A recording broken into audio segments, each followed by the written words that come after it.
Sound check, 1, 2, 3, sound check, sound check, sound check, 1, 2, 3.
To hear the friendly banter and congeniality, but we must call the meeting to order. Please have a seat.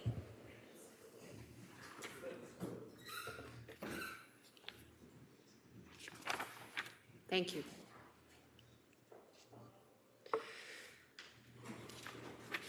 Welcome to the Light Rail Transit LRT Subcommittee. I am your chair, Maureen Wilson. It is June the 2nd, 2023. Welcome to the month of June, and I hope you all enjoyed the 5 days of spring. I'd like to call this meeting to order. Just a reminder, if you have an electronic device, if you can please turn it off. Thank you. Joining me in the chamber this morning from the great community of Ancaster, Councillor Craig Kazar. From the West Mountain, Councillor J.P. Danko, Ward 8. From Ward 5. Four. Oh my gosh. From Ward 4, Councillor Tammy Wang. Beg your pardon. Joining me from Ward 5 on screen is Councillor Matt Francis. Joining me from downtown is Councillor Cameron Crutch. Joining me from Ward 3 is Narinder Nan is in the house. Also around the table we have Carl Andrus and we have Michelle Diplock. We have Brenda Wilson.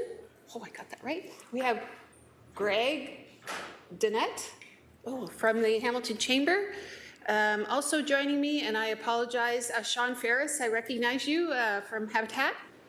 And if you would like to introduce yourself. Oh, yes. Thank you. Sir, are you on the subcommittee? Me? No, I'm a Canadian contributing editor for Raleigh Age magazine. Awesome. Thank you for being here. And also joining me as your worship, Andrea Horvath. I think everyone is here and accounted for. Also joining me in the gallery, a warm, warm welcome to Sherwood Secondary School, grade 10 civics class.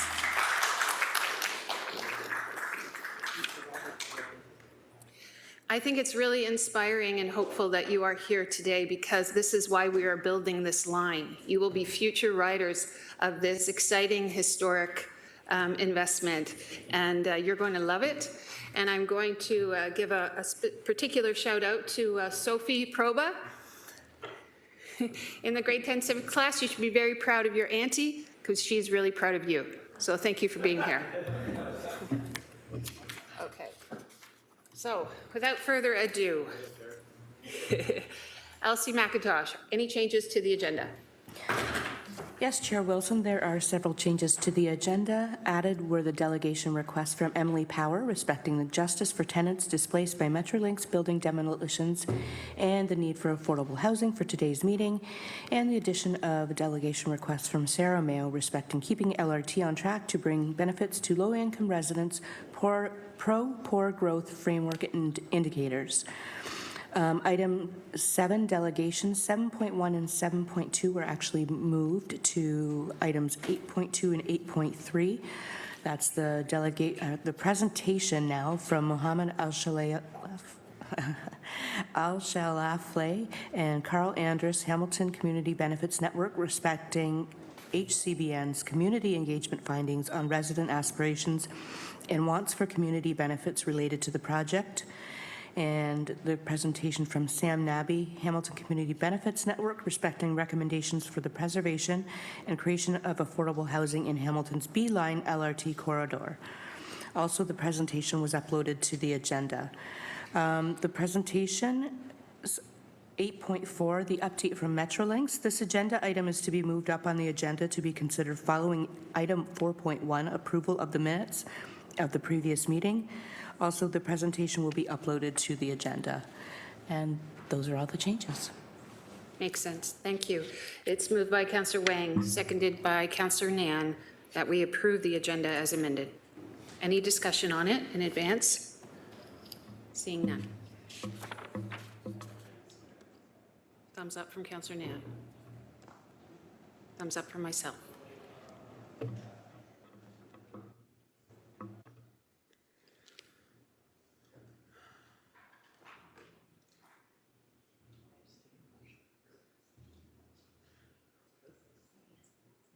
That carries 7-0. Any declarations of interest from the elected members? Seeing none. Approval of the minutes from March 31st, moved by Councillor Kazar, seconded by Councillor Danko, that we approve those minutes of March 31st, 2023. Any discussion on the minutes? Seeing none.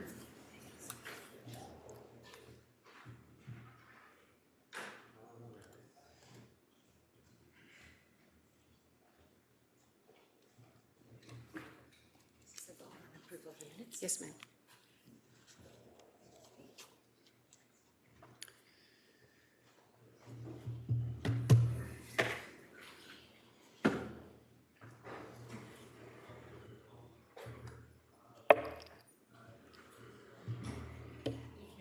Aye, carries. Thank you. Okay, we're on to presentations. Lickety-splickety, 8.4, an update, and I'm going to please recognize, I didn't introduce our bench because I'd like them to do that. We are really well served in the city of Hamilton. We have some amazing leading public servants, and I'm going to ask them each time to introduce themselves so that you become familiar with their position, and I hope you will consider service in local government in your future. Through the chair, no pressure now to make it sound really exciting what our roles are. I'm Jason Thorne, General Manager of Planning and Economic Development, which is the department within the city that does have responsibility for delivering the LRT project. And to my left, I'll let Abdul introduce himself, the director of the LRT project. Good morning. My name is Abdul Sheikh, Director Hamilton LRT Project, and we work closely with Metrolinx in implementation of LRT project. Thank you. And then to the chair and members, of course, we have a number of staff here today from Metrolinx, who staff have been working very closely with over the past number of months. And I think this is the first, for this term of council, the first time we've had our Metrolinx counterparts attend. But I think I might leave it to, so our speakers, Jason Fellon and Carla Avis Birch, leave it to them to kind of introduce all of the staff that they've brought with them here today for Metrolinx. Thank you, GM Thorne. Thank you, Director Sheikh. Good morning. And if I could introduce and call on Jason Fellon, will you be leading? Thank you. And Carla Avis Birch. Good morning and thank you.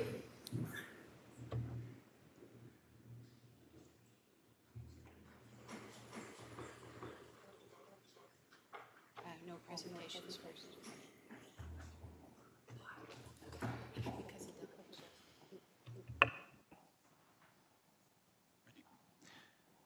Good morning, everyone, and thank you for your time. It's a pleasure to be here this morning to provide an update on the Hamilton LRT project, as well as an overview of our community benefits and support program. My name is Jason Fellon. I'm the Vice President for the Hamilton LRT project with Metrolinx, responsible for the project delivery. With me this morning is Carla Avis Birch, the Chief Planning Officer, and we have a number of Metrolinx colleagues in the gallery, some of whom you may be familiar with and you may remember from the earlier days. I'm particularly excited about this project. It's truly a transformational project for the city and what it means for the residents of the city of Hamilton. And I'm pleased to be able to provide an update on what's been going on, what we're doing, and some of our thinking as we move forward into the development phases. The image that you see here should look familiar to many. It's the current and original proposed alignment for the Hamilton LRT project. It's a 14-kilometer, 17-stop at-grade LRT running from McMaster University in the west through downtown and terminating at Eastgate Square in the east, traversing Main Street, King Street, and Queenston Road. There are 17 stops, all bi-directional, all at grade, bi-directional with no split track, and generally at the center of the road. The triangle with the green and yellow represents the site for our operations, maintenance, and storage facility at Chatham and Fred Streets. There are a number of delivery considerations that make the Hamilton LRT project unique, and it's something that we've really been focusing on as how we manage the project moving forward. Obviously, number one is the narrowness of the corridor. In many cases, we've only, for the bulk of the alignment, we've got 20 meters of right-of-way. And as you'll see when we look at the spatial dimensions, with a 10-meter exclusionary zone for utilities, that leaves very little room to accommodate all of the utilities, public and private, and other competing interests in the remaining space. Bespoke public utility infrastructure. Obviously, the city has got its own infrastructure in place, some of it aged, some of it needing upgrades, some of it needing to be examined further. We will do that in due course. And we've got extensive private utilities as well. So we've got agreements in place now with almost a dozen private utility companies, all of whom have assets within the infrastructure in the corridor that we're working with. Despite our best efforts on due diligence, and we've done extensive due diligence to date, and we will continue to do due diligence moving forward, we know that there will be things that we find in the ground that no one could anticipate. And so part of what we do in this preparation is we plan for how we're going to effectively manage those risks should they arise. The last one on the list, really not a unique element to Hamilton, obviously common with most projects and certainly most transit projects, is there are many key stakeholders that need to be coordinated, that need to be engaged in the process, and then we need to carefully consider their points of view as well. And that's groups, whether it's being the Ministry of Transportation, CP Rail, of course the City of Hamilton, the local BIAs, whether it be the residents, the businesses along the corridor as well. And of course, developers and landowners as well. So, a lot of good work had been taking place in years gone by, in the early years of the project. So back in 2019, there was an improved environmental assessment that was completed and extensive design work on the corridor in terms of what that design might look like. We also did considerable due diligence in terms of understanding what we believe to be under the ground, what we believe to be in the way that might need to be relocated or improved to make way for the LRT. And we started that property acquisition process, so acquired almost 60 properties to date, and also have demolished about 2/3 of those properties at this point.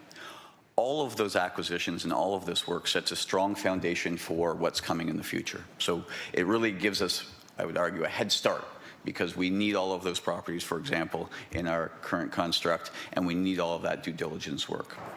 But there's a lot that's changed with the passage of time. It's been several years since we've been back to council, and Hamilton has continued to grow and evolve as a city. There are new priorities, new initiatives. Two-way conversion of Main Street has come to light, new focus on cycling infrastructure and HSR integration, all of which will be carefully considered as we work to refine the design moving forward. But there's also been some pretty significant changes in the construction environment. You know, we've hopefully made it through the pandemic at this stage, but still feeling the impacts of the pandemic in the construction industry, whether that be supply chain challenges, labor shortages, changes in pricing, and a very different appetite for risk with the contractors. The Ontario construction market, as many of you know, is still very, very active, which means contractors can be quite selective as to what types of work they want to do and what types of contracts and commercial agreements they can ultimately enter into. And so that is all feedback that we're very much aware of as we move forward. The final piece I would share is that Metrolinx has also continued to evolve, and we will continue to learn from our experiences on other LRT projects, but also the experiences from other jurisdictions. All of our LRT programs to date have been delivered through a traditional P3 model. We have lots of lessons that we've learned from those experiences, and as we're going to talk about, we're going to shift to a different approach is what we're proposing for this project in Hamilton. The other piece that is clear is that we've got other jurisdictions that have successfully implemented transit projects using these other delivery methods that I'll speak to shortly. And while new to Ontario, generally speaking, well established in jurisdictions like the UK, Australia, and New Zealand. So the first piece I'm going to talk about is our plan for how we plan to break up the work. And one of the learnings that we've had and some of the feedback that we've had from the marketplace is trying to put together one enormous package for complex scope and infrastructure of this scale is challenging to deliver for a number of reasons. And the market struggles with managing the risks associated with that type of approach. And so what we're proposing is really to separate this work out into two discrete packages of work. The first package is what we call Package 1, the civil utilities relocations. urban realm elements as well, roads, bridges, and structures. And this is not an insignificant package of work. We think it roughly is approximately half of the construction value for the entire project. And that work is really about focusing on some of the higher risk elements, which is when you first get into the ground, when you first uncover things that maybe you didn't know were there or weren't supposed to be there, but you find. And that will help us clear the path for the second package, the stops, rails, and systems package, where we have the guideway, the operations maintenance storing facility, the light rail vehicles, and the systems. And by removing or de-risking to the extent we can the early civil works, we create a clearer path for the second package focused on rail and LRT infrastructure. We also envision an early enabling works package where we will be doing select relocations of utilities in particular, where we can, and we hope to get them off of the corridor entirely and out of the way before we move forward. This was the spatial division of scope that I was referencing earlier. So what you see here is in the blue is our package 1, the civils and utility scope. That comes first. It's followed then by the systems, rail and stops, which is in the green. Now, it isn't, just to be clear, it isn't that we run through the entire package 1 before we start package 2. They will run concurrently. We will work with our contractors to create segments of work that allow us to transition a segment from the package 1 work over to the package 2 contractor for rail and systems. That was about the packaging of the work. The second piece I'd like to share today is our proposed approach to delivery. And this is really founded on the learnings that we've had from our other LRT programs, as well as the feedback we've gotten from the marketplace. And so what we are recommending is an alliance delivery model. And the alliance delivery model, again, very successfully employed in other jurisdictions, newer to the Ontario marketplace and the Canadian marketplace, but focuses on a much more collaborative approach to delivering the project. It brings the owner, contractor, and engineer together at the table to make decisions collectively in a best for project manner. Principles of the model include best for project decision making, open book, transparent budgeting, and collective management and sharing of risks. Again, some pretty key departures from more traditional contracting approaches. And so in our RFP stage, our request for proposal stage, our focus is actually on identifying and selecting the right partners who are technically capable, who've got the skills and experience, but also who bring the collaborative team approach to the table. Then we proceed into a development phase where we sit down and we work through all of the design-related development. We work through the risks and the mitigation plans, and we jointly develop on an open book basis the budget that we will be moving forward with. Finally, we transition into an implementation phase where, again, the owner, the engineers, and the constructors are at the table together. So if there are issues that come up, we resolve them together, and we share in that risk and exposure. This isn't the first time that Metrolinx has used an alliance delivery model. So just to give people comfort, we have 2 projects right now that are on different states of advancement. The Union Station Enhancement Project and the East Harbour Transit Hub are both being delivered under the alliance model. We also have seen a shift in Metrolinx away from typical P3s to more progressive contracting models. And those progressive contracting models, and you see the examples in the images below, 2 things I would share. One is they could be different forms, so a progressive design build or a construction manager at risk, but more importantly, probably relevant to this discussion, is they all identify the breaking down of the work into more manageable packages so we can properly manage the risk effectively through.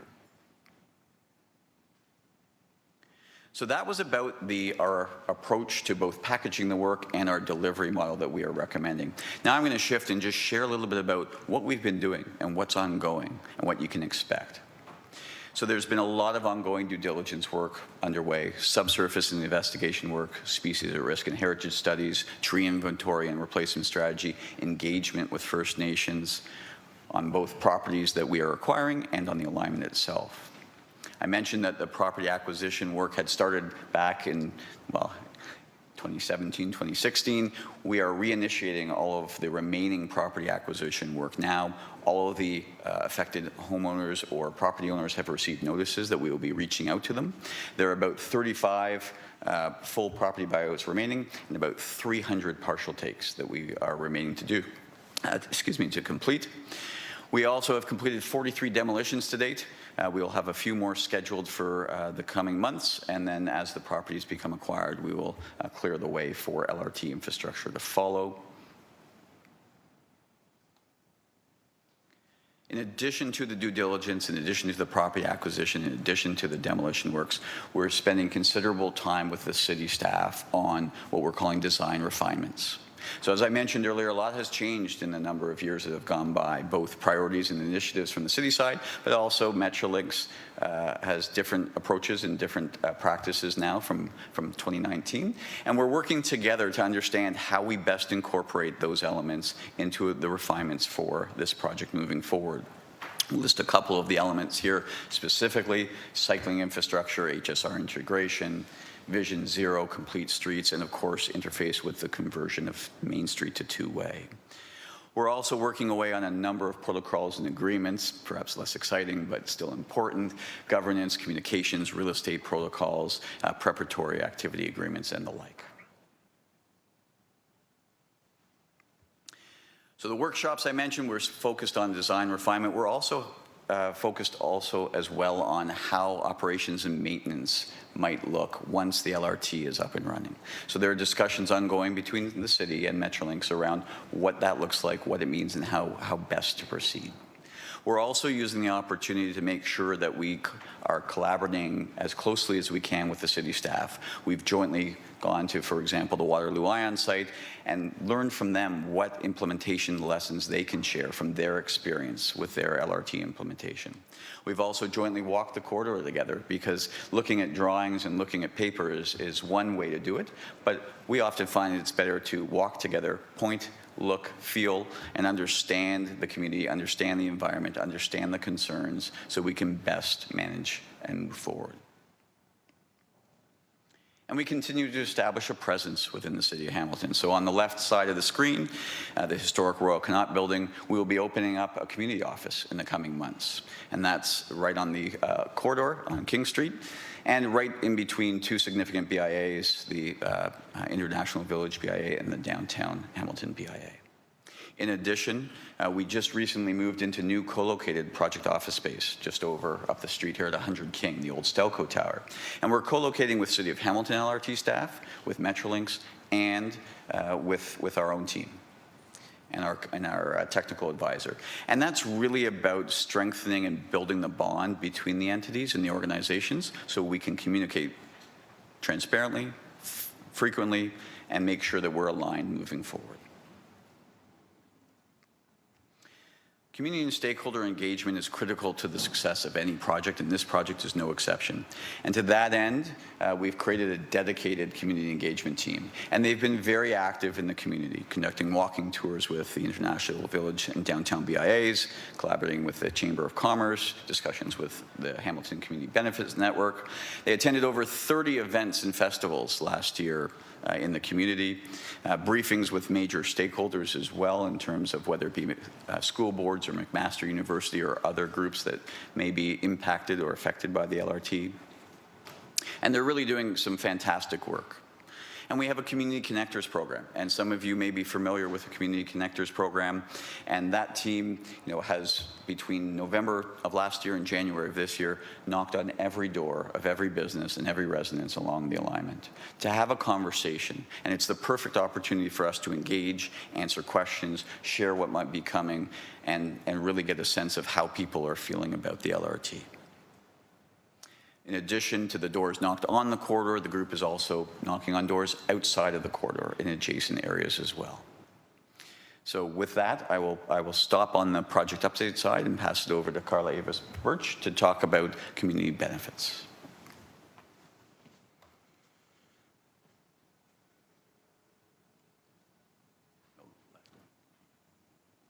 I am on the left. There we go.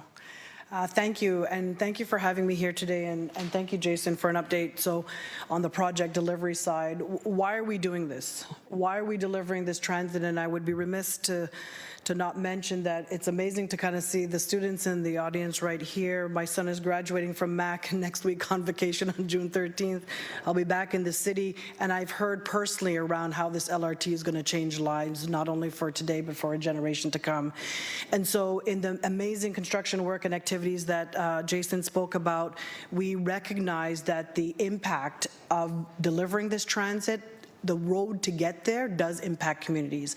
And so our community benefits program and supports really is intending to recognize that impact and really take specific direct measures, not only ourselves as Metrolinx, as some of the items that Jason talked about in terms of the construction activity, but also in kind of how we support and live in the community, support in the community, and work with our contractors to do the same. So our commitment is to deliver not only infrastructure, but on benefits back to the community as well. And so with an integrated community benefits team, we're making improvements on the public space, on the public realm, but that is in consultation with city staff, as we have talked about a little bit already, but also in consultation with the BIAs, the local community groups, communities like HCBN and others. We have developed a program that will look to the life cycle of the project, so at the beginning when we're planning and designing all the way to when we're constructing to make sure that we're getting benefits back, not only in terms of ridership, how we're moving people through the region in and out of Hamilton, but also the people that are living here and being impacted through the works that are being done. This is not a new program, so a lot of you have been familiar with the program and Metrolinx working already. This is not new, but it is improved. We are looking to formalize the process. Things that are different, we'll go through a little bit, is a 4-pillar strategy. And what we're also looking to do is work side by side with city staff, with our provincial agencies, with the city, with the community BIAs, et cetera, to move us through a community benefits strategy and program that touches on all aspects of delivering. So we have a 4-pillar strategy that we have put together, one around employment opportunities, local business supports, public realm improvements, and community improvements and supports. And this is things that we've already done before. What is going to be an addition is we're going to start publishing. We're going to have a local pop-ups, and we have different engagement opportunities through the CLCs, the community liaison communities, to really get the feedback and listen so that we can incorporate and integrate and really work within the budgets and the schedules that we have, and even where there are opportunities beyond that to work with the city and the province and other opportunities to be able to fund those additional non-transit infrastructure. So as we talked about, we've had community liaison, and Jason spoke of it as well, but the 4-pillar strategy is definitely in collaboration, and we have a standardized process to do that. We have worked in collaboration with the province in delivering the strategy, and I'll just move on to just show a little bit of the plan for how we deliver it. So on Pillar 1, in terms of employment opportunities, we are looking at a target of 10% BIPOC participation through the construction contracts that we actually have. And we have workforce plans that we're mandated, anti-racism plans that are mandated through those, and a strong EDI component to the contracts that we're working with to make sure that we are giving equal opportunity, and there is equal opportunity for job development, apprenticeship development, job participation in the projects that we actually are delivering. In terms of the local business supports, we are looking and working internally at Metrolinx, so where we are having our community offices. We had a 5-minute walk over here from the project office that's integrated with a staff and, you know, the project companies that will be coming on later down the road, but also that we are encouraging and strongly advising our contractors, all of the employers that we're working with, to build on and from the employers of the Hamilton region. So where there are services that can be procured and used throughout the life cycle of the project in Hamilton, we are doing that ourselves, and we are looking to make sure that we promote those businesses, that we support those businesses through the interruption of and disruption of services. We understand that that happens, but we're here to work with them hand in hand to make sure that we can help to accommodate and mitigate those impacts the best we can.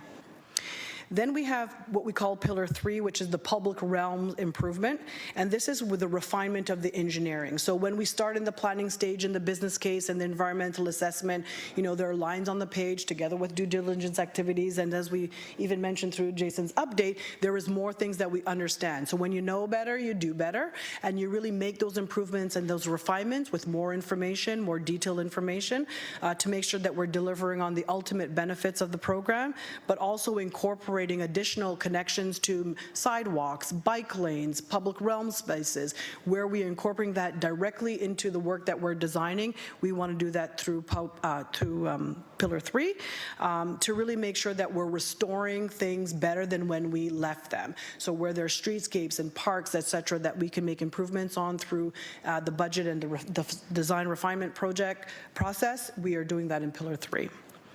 And lastly, on Pillar 4, where there are additional community improvements that we can help to support, we continue to listen through those community liaison committees, listen to that engagement with the BIAs and city staff to try to partner where we can. A lot of times, most of the times in Pillar 4 category, those requests of us are beyond the transit mandate or outside of the budget envelope and that's afforded to us. But what we want to do is really be the connector. So the last slide of the work of the presentation on the delivery was about our community engagement group being connectors, and how do we actually help to find additional funding? How do we support the delivery of additional community improvements that are being requested for? How do we work with the province? How do we work with the city, et cetera? So here are just a few couple of examples about how we are delivering on each of the pillars. And here is an example of Metrolinx as the connector, giving the employment opportunities. Standardized tracking is something that we did not do consistently before. Now that we have more projects going in, we are reporting not only internally in terms of managing on a monthly basis how these are being incorporated, but we are having the contractors report back to us on a quarterly basis, and we're reporting back to the board on a quarterly basis as well with the province, but also we'll be having a annual public report to demonstrate how all of the contracts are delivering on the targets and the obligations that we set out in their contracts. Oh, did I get that? Yep.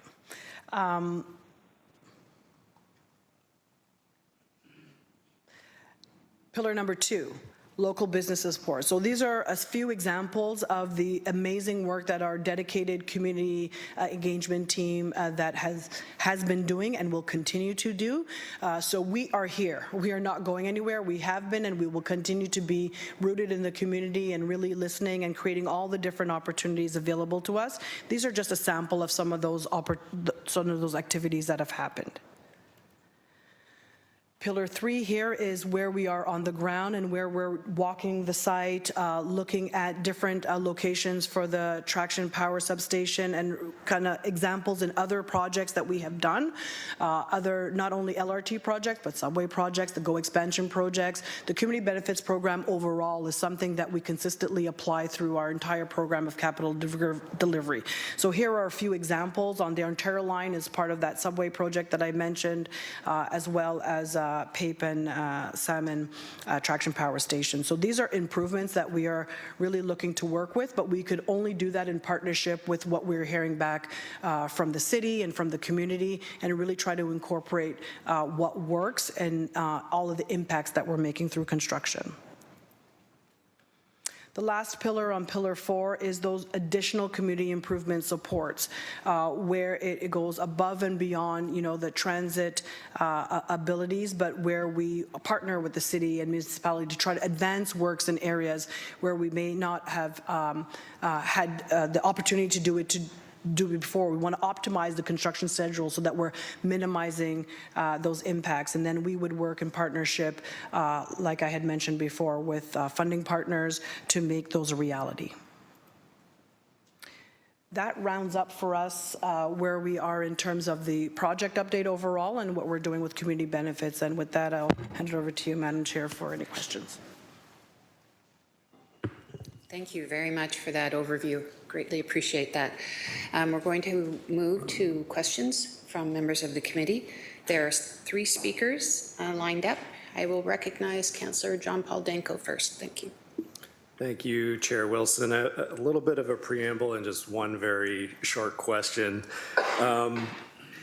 Throughout the discussions of LRT, it's often said, well, Hamilton is building LRT, and we're constantly trying to correct residents on that the province of Ontario is building LRT through their agency Metrolinx. So it's just fantastic to have Metrolinx here today to actually hear from you personally, to meet the team, and see all the work that's going on behind the scenes that we don't necessarily hear about on a regular basis. I think we're in this room all aware of all the work that the city Hamilton is doing to be ready for LRT. But just, for the public record, everything that we are working towards right now is centered on LRT as the spine of that transit network. We're currently redesigning the entire HSR transit network in order to feed into LRT. All of our growth planning is based on a modal shift to transit. Simply, we cannot fit the growth that's coming to Hamilton without that shift to transit. We all know this, but we want to make sure that the public is really aware of the importance of this project. All our official planning, economic development, asset management, it's all based on, and anchored on really this project and the impact that it's going to have to the community. So my one question, and this is a bit of a rhetorical question, is we're all excited to get the B line going. When can we start on the north-south A line, next phase, rapid transit from the airport to the waterfront?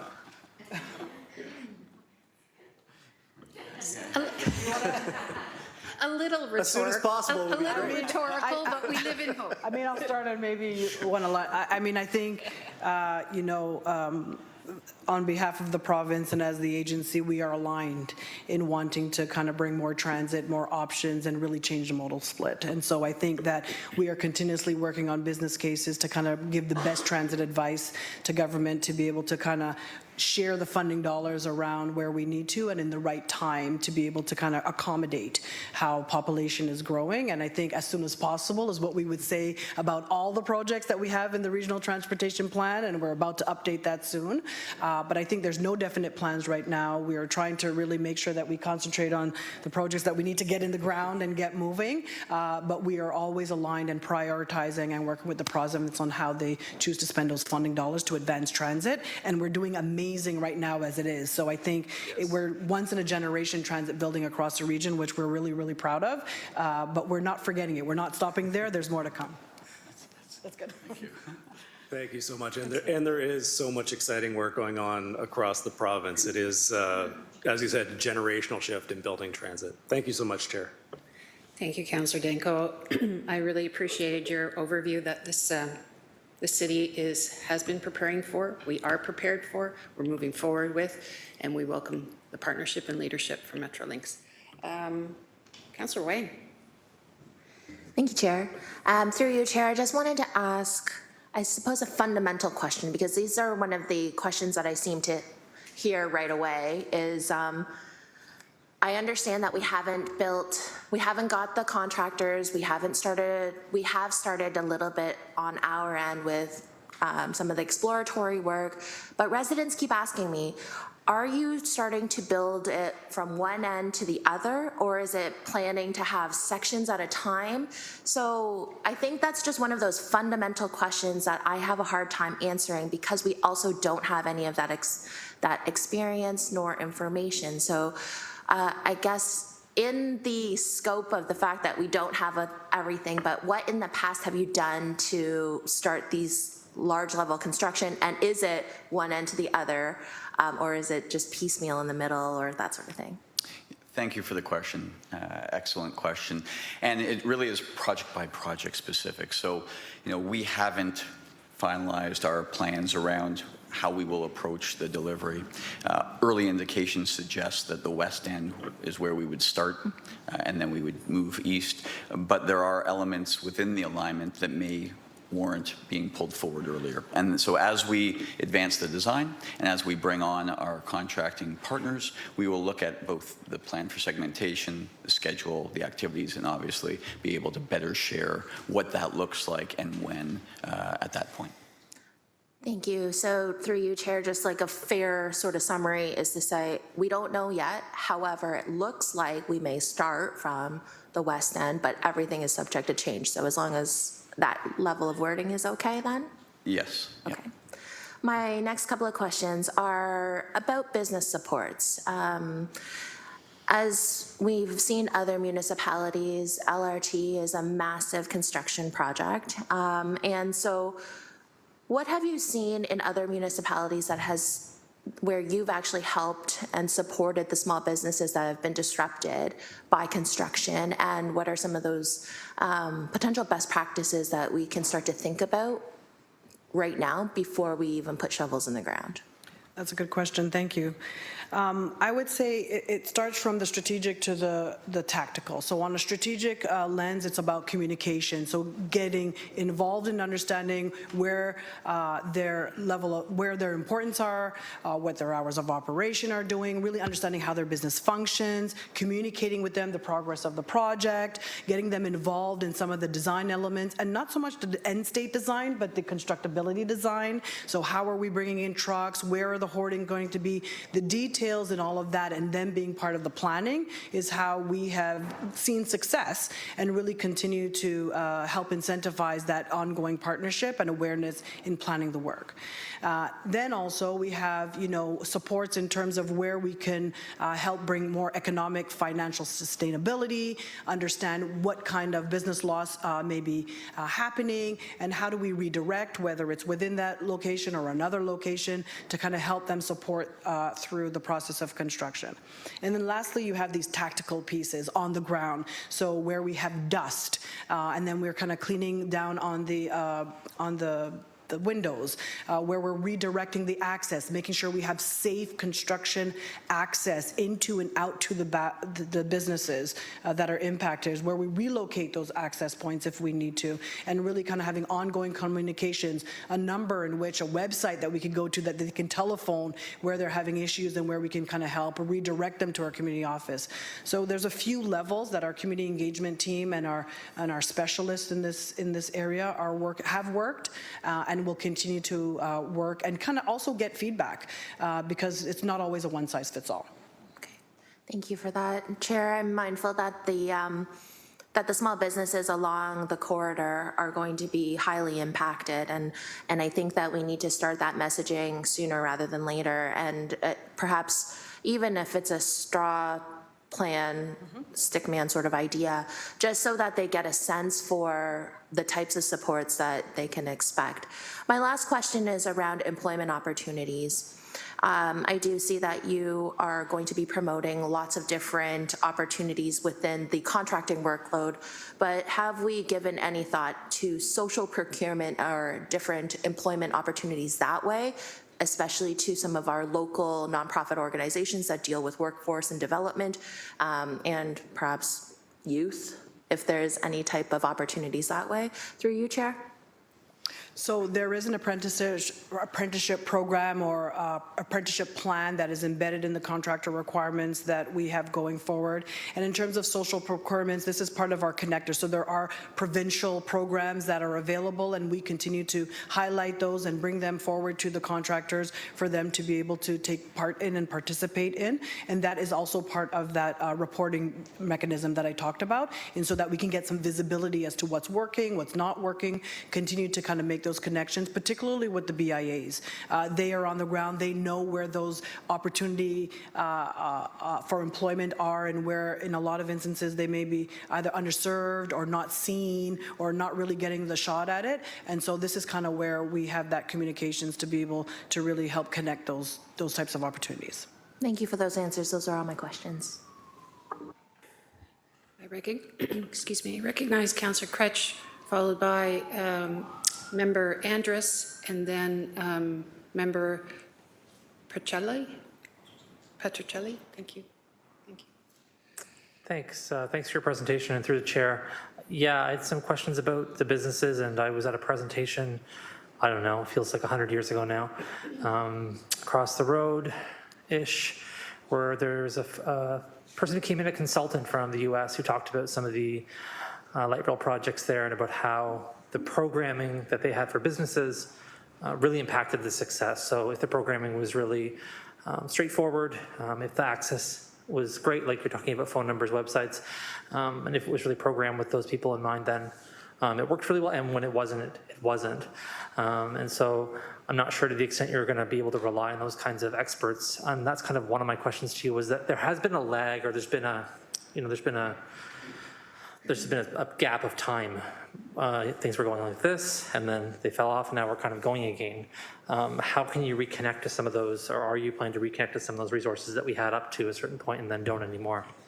So we definitely want to build on lessons learned, number one, but we also want to build on best practice. So those experts that you're talking about are being consulted and being used as part of the information gathering and the planning that you mentioned with the employee engagement, no, not employee engagement, the community engagement team. And then specifically, I would say that we are now in the community. We talked about our project office. Like you said, there was a little bit of a dip, and now our community office is opening. So we're going to be here on a regular basis. And I think that the continuity is important. And as I mentioned at the top, particularly around Pillar 2 in the strategy, is that we need to build the strategy and the program consistency, but together. So that is our plan going forward.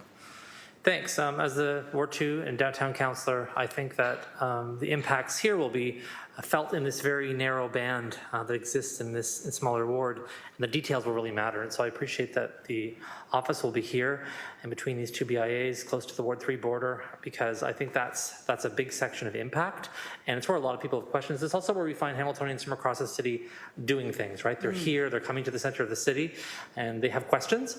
A lot of them come to the Ward 2 office, but I'm glad you'll be there as a partner to help with that work.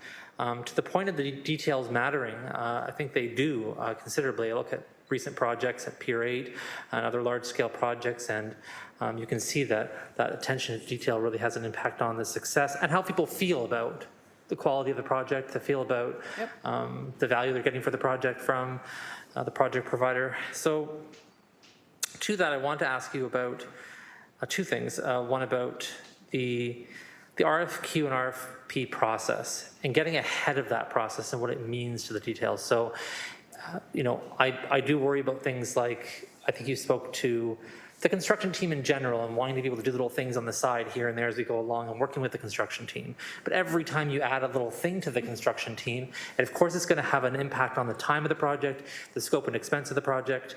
And so I'm trying to understand, where things really start to solidify and where it becomes difficult for there to be movement, right? So where it becomes difficult to add things or change things, even if they may be perceptively minor. Where's that moment for you where we're saying, okay, this is kind of design. Is it before the RFQ and RFP process? Is it during that process? Is it after that process? I want to understand that relationship. So I'll just start and set up kind of about our structure, and then I'll pass it over to Jayden. He'll give the logistics about the timing of kind of how things happen. But at the organization, we believe in one team. We're an integrated team, and we have introduced a particular role called the sponsor office, which is under my purview. That sponsor is looking through the lifestyle, stays with the life cycle of the project, and ensures that the benefits are being delivered at every stage of the project. We have a gating project where we make approvals. So as you mentioned, we learn more, we do more, we make shifts, budgets are coming in high, we have to make value engineering decisions, contractors are not supplying, they're not performing, design changes, there's things in the ground. So that sponsor is living with that project and living together with the community engagement team to make sure that we are always calibrating and delivering on the benefits and the commitments that we are putting forward. But in terms of the logistics of the RFQ, maybe Jason, you want to fill in? Sure. Thank you, Carla. So, this process looks a little different than your traditional P3 or even your traditional design, bid, build type project.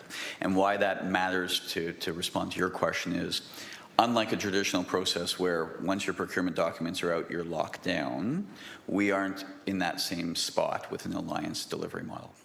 Not to say that we don't think it's important that we use the time now to get all of the issues on the table, to look at the design refinement so we're ready for it, but ultimately at the end of the RFP phase in the alliance model, we enter into a development phase. And that is where we advance the design work to a much more extensive state than you would in a typical project to allow you to price, manage risk, and understand the components. So our hope is that we work together now collaboratively to work on those design refinements, but the RFP or RFQ process isn't a hard stop as it would be in a more traditional process. Thanks. I think it's important to do that because there are a lot of, I'll just call them sensitive land uses. And I don't think in the traditional sense, I'm not saying that. I'm not saying that sensitive in terms of environmentally sensitive, although there are some. I think of things where Gore Park's a great example, right? That whole area is an excellent example of, I would say, 15 different converging problems all in one place, all that will be heavily exacerbated by LRT construction. And so designing that sort of meter by meter is going to be a fun for someone else, but also an excruciating, I think, communications process as well. And so the kind of last piece I wanted to ask about was about the communications piece. And this is probably really obvious what I'm going to say, but it dovetails with what Councillor Danko was saying in a way. Yes, you're doing this project. Yes, it's being delivered by the province. I understand the framework around that. Ultimately, what happens when something goes wrong is that the people will call the representatives of the people. They will call us and they will say, hey, what's going on? Why is this happening, right? And I really hope that what we can do is build an excellent communication framework, actually, not just like pick up the phone or send an email, but like talk about comprehensively how we're each going to be able to respond to along the corridor, communications from the LRT office so we can share this with residents in a timely and proactive manner. The better we can get ahead of something, right, and have a discussion about what's going to happen or what's going to change, then the better people feel about how they're being respected through the process, and the better we're able to manage that, right? It's always better to be proactive a bit and be able to manage those things.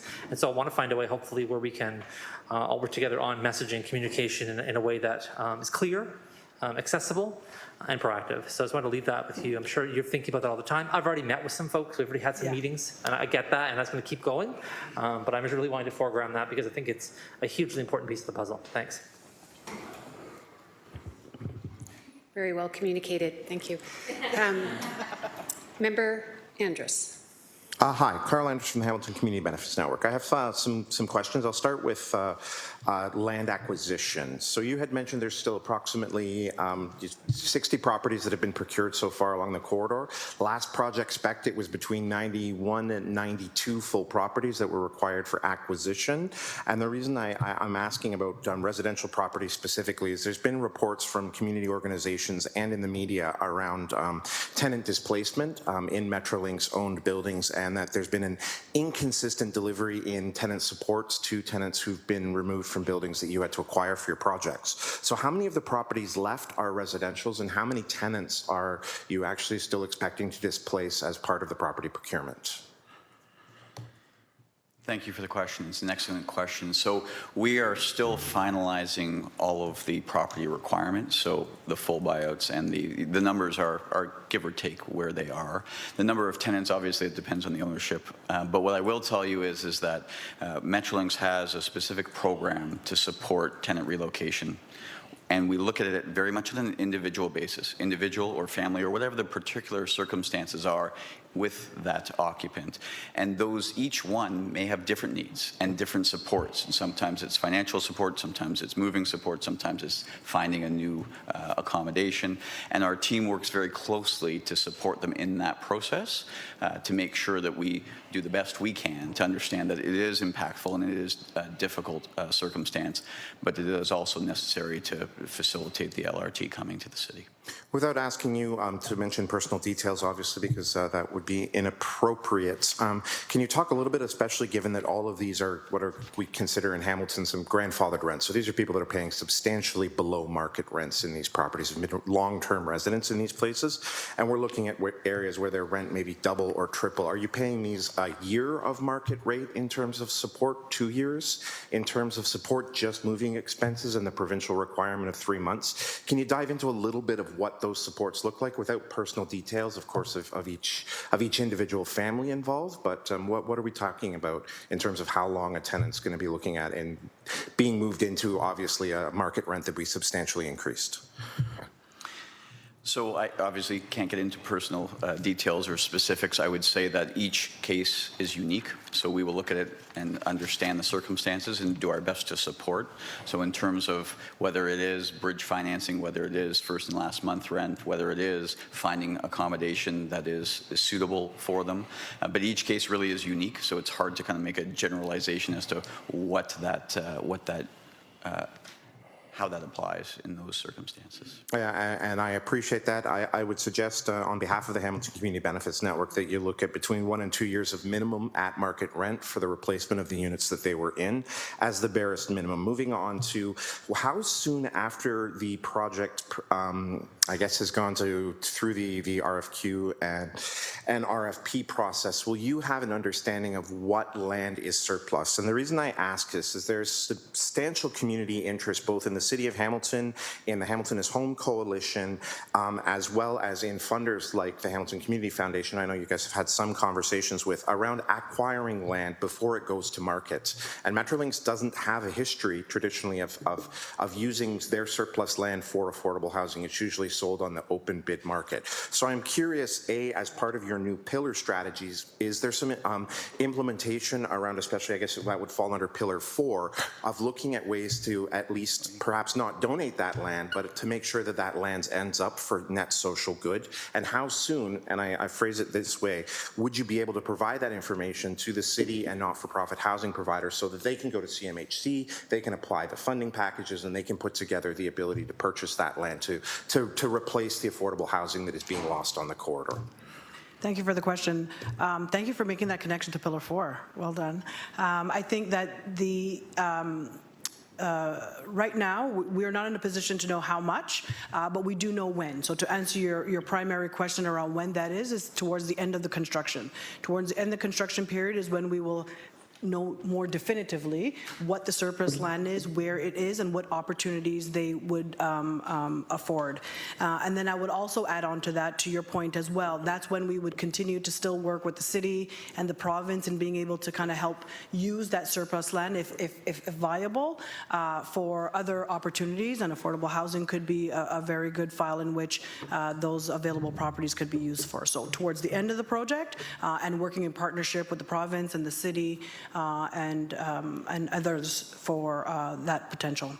Thank you. My next question is around your pillar deliveries. Specifically, I want to talk about package 1 that you presented, which will encompass the majority of pillars 3 and 4, which are those community amenities that we were just talking about now, both in terms of land delivery, but in terms of small station designs, enhancements to neighborhoods, very small minutia things. Unfortunately, they're being delivered in package 1, which sounds to me it's very early on in the project proposal. When will the community liaison committee and when will the actual process begin to start talking about what those things are with the broader community?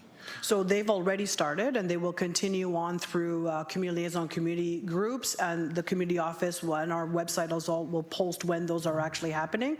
And we've been working with the city staff as well and looking at those opportunities and really feeding into where the design refinement can accommodate. So I would say we've started that already, and we will continue to do that along the way. Okay. Just could you take me through that process a little bit more then? I'm a little bit understand. Most of the design specifications and public engagement PIC sessions were all done prior to 2019. So that would be the largest data set that you have to draw from.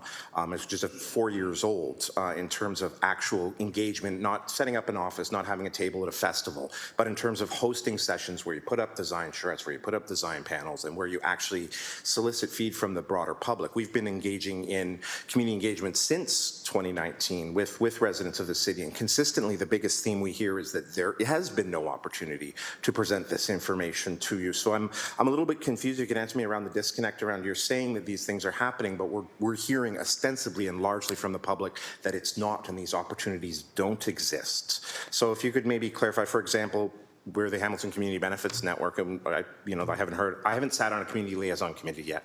So could you, So I think we'll definitely make sure that that connection is made, and I think that the HCBN has been in communication with our engagement team January, February, earlier on in the year, I would say. And we are at a point right now where we're starting back up those communications and that programming, to your point. So they are coming and they're planning, and we'll make sure that the communication is clear and wide and broad to make sure that everybody has the opportunity to participate. Okay, thank you very much. I might have one more question, but I can come back. Thank you. Thank you very much, Member Andrus. I recognize Member Patricelli, is it? Yep, that's pretty close. Well, educate me, please, so I want to Yeah, no, that's good. It's Matteo Patricelli. That's from the Flamborough Chamber of Commerce. Thank you. Good morning. Thank you. Good morning, Madam Chair. My apologies. I elected to stay home because I've got something, so I'll do my best to try to talk. Excuse me if my voice breaks. I think my first question, I guess I could preamble to say, and I don't know if there's a representative from the Stony Creek Chamber there, but in Flamborough, parts of Ancaster, we're kind of removed from the core, and there's a lot of apprehension, some discomfort with the idea of doing business, coming downtown, getting employees up from downtown with the disruptions that are planned, understanding disruptions are not forever. But with that, one of the big questions is, how are there any plans to connect our areas like Waterdown, for example, as a core, or the business parks at Highway 5 and 6 with the LRT routes? If we are converting Main to two-way and it will become more challenging to get through the city in an automobile, what are we planning? Are there going to be park and rides? Like what's the plan holistically there is my first question. Thank you for your question. I think the ruling of the chair will be that is something that will be housed in the consideration of the City of Hamilton. So I will recognize GM Thorne if he would like to speak to that future plan. Yes, through the chair, and I believe Maureen Cosin-Heath from HSR is she physically here, or is she on the WebEx? I think there she is, up on the WebEx. So this is exactly what she and her team are looking at right now in terms of the broader transit network. Good morning, Director Cosin-Heath. Did you have anything you'd like to add? I know you're working on this. Through the chair, thank you. The HSR recently unveiled its redesigned transit bus route network. It is currently out for public consultation. What it includes is a significant redesign of our network, starting from a blank map approach, with the intention of being there to fully support the LRT when it begins operating in the future. The changes that were made to the structure of our routes are based on voice of customer material that was collected a number of years ago now, so that we can build out a network while construction is happening to support our existing ridership and attract new ridership in the intermission. We certainly understand and are also braced for a disruptive construction period while LRT is in its development, and certainly a part of accommodating our existing riders and developing new ridership will be construction planning that might look a little bit different and some temporary routing to help people move around the city differently than they do right now. Thank you, Director. Yep. So if I'm understanding, then Director Cosin-Heath, then it's still in development and we'll be consulting with you in the future. Yes. Yes, what I would say is our public engagement on the newly designed network is in place and out for public input until the end of September. So I would strongly encourage you to take a look at that on the Engage Hamilton website. Okay, great.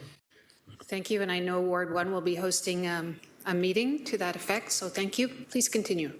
Thank you. Another next question I believe would be more directed to Metrolinx representative Jason Fallon. You had alluded in your presentation to significant changes that have occurred in various areas, including construction over the past couple of years. If I'm reading between the lines, that would, potentially affect various costs. And so are there any new reports, and what would the dates of those reports be that might highlight what costs would be, overages, and what areas those would fall in, and who would be responsible for those? Delegate Fallon. Thank you. Excellent question. I think it's no surprise, and certainly I know the City of Hamilton has an extensive capital works program as well. So we are all feeling the pressures within the marketplace of construction price increases. We don't have new or updated estimates to share at this point. I can tell you that we carefully monitor the markets. Obviously, we're very active in the markets as well with contractors across the region. So we are aware of where particular pinch points are, whether it's supply chain, whether it's labor, or whether it's materials, and actively working on solutions with the market in terms of how we might address some of those pressures as we move forward and we get closer to construction time. Thank you. Committee member? Petrocelli? Yeah, sorry for the delay. I was just trying to process that answer. I will. I'll stop questions for now, and I might circle back later. Thank you, Madam Chair. Thank you. I recognize Councillor Nan. Thank you, through you, Chair, and thank you to previous speakers for nailing the points around community engagement and proactive community communication. And also thank you so much for your presentation and overview.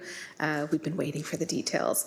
So a big portion of the corridor doesn't have BIAs. And so could you share a little bit about Metrolinx's experience thus far with past projects where you're in this kind of scenario where you've got huge swaths of the corridor that isn't represented by BIAs, and you've got thousands of individual businesses and residents to engage with, and what can we anticipate as being some of those best practices coming forward? That's a great question. Thank you very much. And I think it speaks to the partnership that we're actually looking to use to the City of Hamilton and to the community, and engaging on our public website and asking those questions. So that's why we're here. And that's why we're working with city staff and listening to try to understand where all the gaps are. So I think we are working across the region. As you can imagine, there are areas across the region that don't have BIAs as well. And we are building new transit there. So I think it's just about being live in the community. The program community is working and listening, and we're trying to kind of gain that data set to make sure that we're addressing everyone, everywhere in the best possible way, and lots of communication on the public airwaves as well, through our website, through different local community events, really immersing ourselves. We have staff that are working here as well, but that live here as well, and so that intel also helps us to build that network.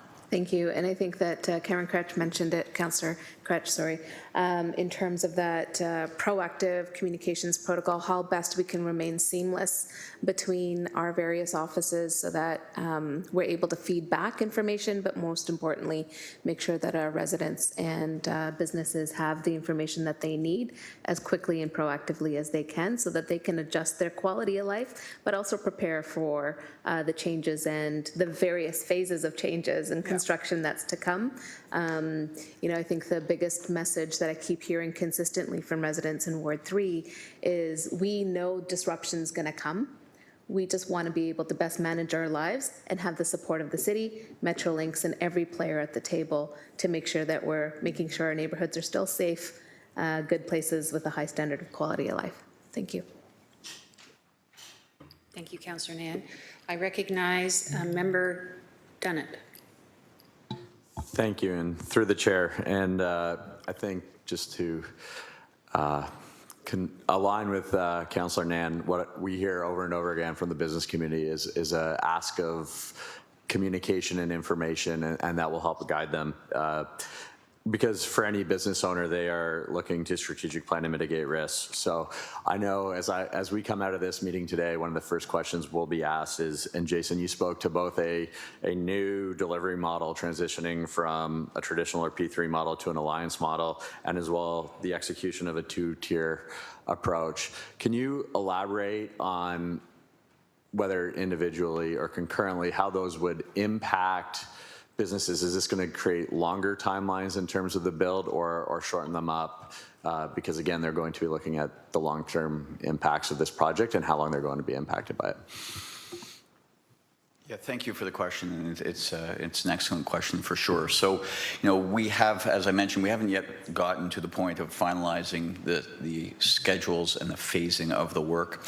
It is not intended by any means to elongate the project. It's about essentially clearing the path first so that we can bring in the LRT infrastructure second. So once that first package of work completes, it creates more room, more breathing space for people in a pretty narrow corridor, and allows the second work to be done much more efficiently because you've already dealt with the higher risk elements that you can't anticipate. So our hope is that we actually don't elongate, but perhaps drive some efficiencies in that schedule. Thank you very much. Thank you. I recognize Member Diplock. You don't have the mic? Okay. Thank you. No rush.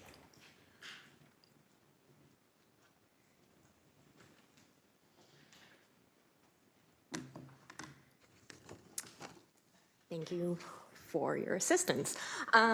So my name is Michelle Diplock with the Weston Home Builders Association. We represent about 300 member companies with a predominant focus on kind of builders and developers within the city of Hamilton and abroad. But one of the questions that we're getting from our members, or some of the questions, is kind of how Metrolinx will be involved in the building permit approvals process for properties that are along the corridor or for developers that have been involved kind of abutting the property lines, as well as what the implications of the LRT are going to be along the corridor for builders and developers that are currently going through approvals processes or considering making investments along the line. Thank you. Great question, and I think there's a couple. I'm going to try to answer each of them. So first of all, Metrolinx is engaged with the City of Hamilton on any new development proposal that is in or about where the alignment is. And that's really to make sure that we're collectively understanding what the proposal is and whether or not it conflicts or potentially conflicts with activities we have planned along the alignment. So that's an ongoing active process that is in place actually today and will continue in the future as we move forward. So that's in terms of our involvement in that piece. Obviously, we recognize and hope that the LRT's construction will also spur additional development along the corridor from various developers and landowners to really enhance and make the community even more vibrant than it is today. So in terms of your second question around, sorry, can you repeat the second part of the question? Yeah, for sure. Just the implications of the LRT infrastructure on sites that are abutting the line. So we're or adjacent development. Yeah. So each one is maybe unique. So depending on where the site is and where our alignment goes in the right of way and the extent of the property that we need will inform the decision on what impact or none it may have on a future development. So it's hard to kind of presuppose if there is an impact until we look at each site individually. okay. So just through our kind of ongoing engagement in this process, is there going to be kind of a formalized structure on how our members can contact and connect with Metrolinx and the city to kind of navigate that system? Yeah, typically it would start through the city, and then the city will coordinate with us. Okay. Thank you. Thank you, Member. Beg your pardon? I think, Sean, I just wanted to make sure when I was getting the nod from you as a speaker. Quick question, rather. Beg your pardon, please. Thank you. I'll be very, very direct. What I've inferred from your comments with regards to surplus lands is that at this point there is no intention to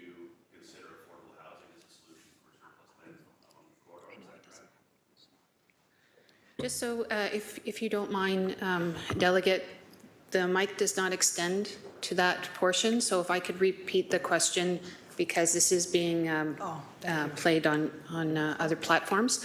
So I think Mr. Ferris was seeking some feedback from you on a commitment to affordable housing on Metrolinx lands along the corridor. Is that it, Sean? Indeed. Okay, thank you.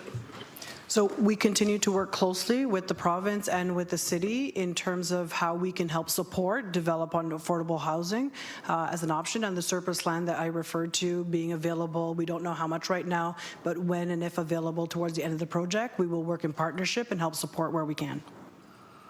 So as a quick comment, then I would just say that we have a great coalition of affordable housing providers here in town, and we strongly urge you to consider or partner with us to develop solutions. I think it would be appropriate along the corridor, especially since these are folks that are likely to be users of the system. So thank you very much. Thank you, Member Ferris. Thank you. I think we have a second-time speaker in the form of Member Andrus. And then I know Mayor Horvath would like to comment. Thank you. Yes.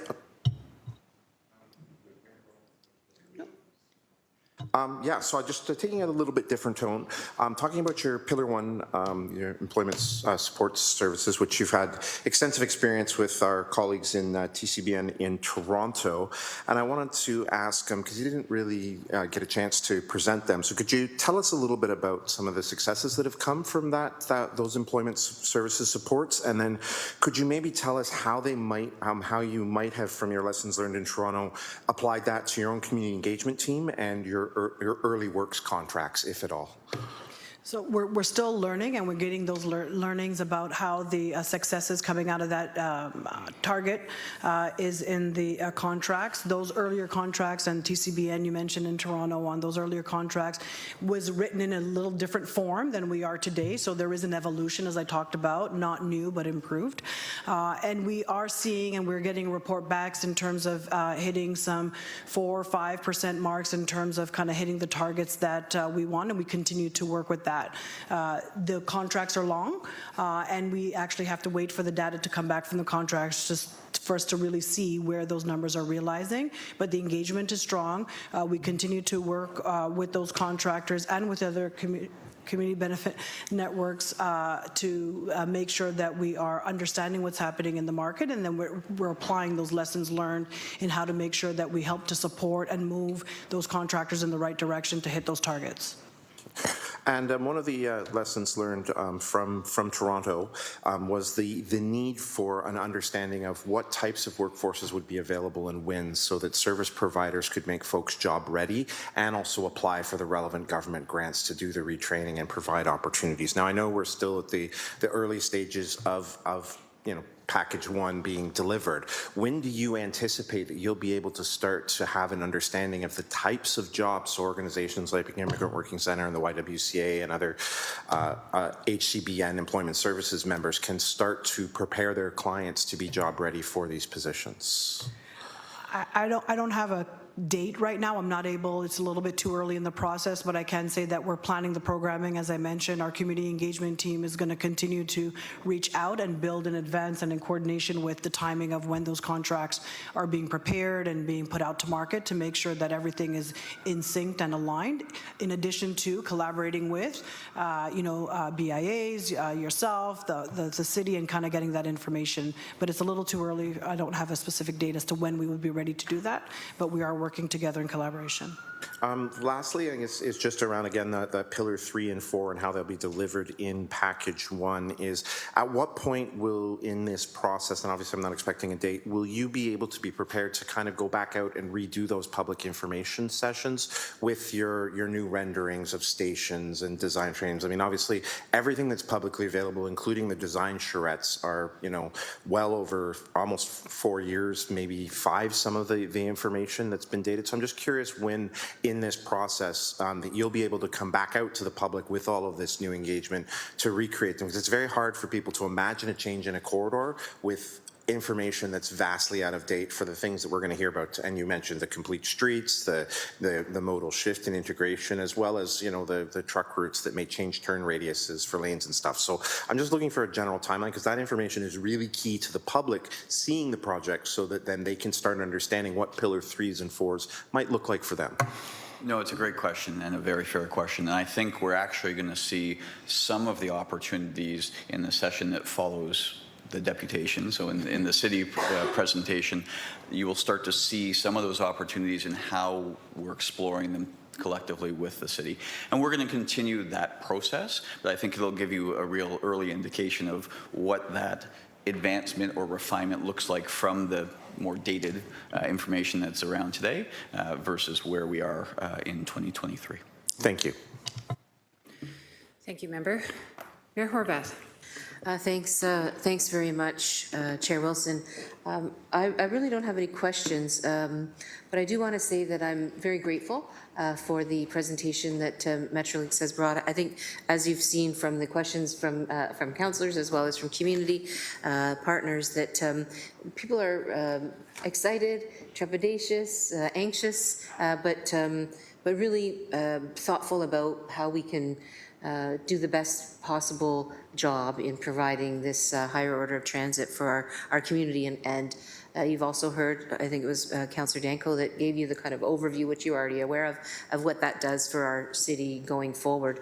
And so I'm pleased to hear the collaboration. I'm pleased to hear the commitment to the learning and the dare I say, Eglinton Crosstown is not what we want in Hamilton, but I know that that's learning that's been happening, and it's extremely important to take those lessons. And I would just say that the longer we maintain that collaborative approach, that problem-solving lens, that collective desire to succeed in the best way possible for Hamilton, not only in the short term, but in terms of the long-term benefit of the city and its residents, I think we'll end up in a really great space. And so I want to thank the chair, the committee members, the community for having this conversation and for the commitment to continue this conversation. Thank you. Thank you, Mayor Horvath. Well said. It is, there are no further speakers, and so it is moved by Mayor Horvath and seconded by Councillor Nan to receive this presentation. On behalf of this committee and the City of Hamilton, thank you very much for your presentation and for the answers that you have provided us today. Thank you.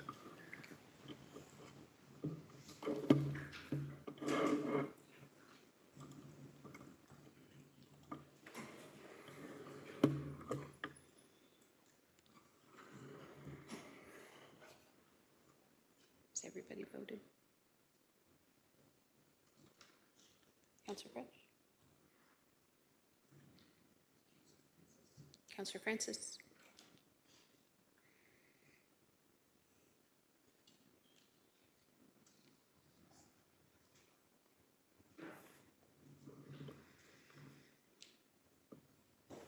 Thank you. That carries 7-0.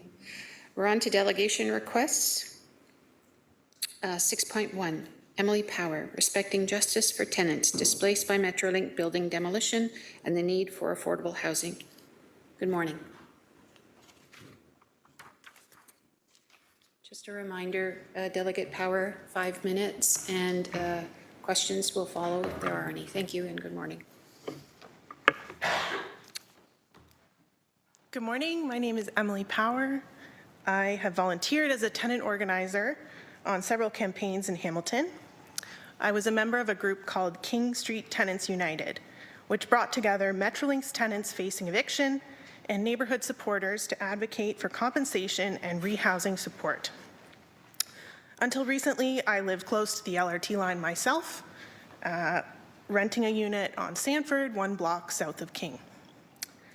Metrolinx planned to acquire 90 properties to accommodate track and station construction, with most building demolitions concentrated in the section of King Street between Wellington and Ottawa. Acquisitions began in 2018, and evictions followed soon after. Reports from tenants at the time confirmed people were given differential treatment and little compensation.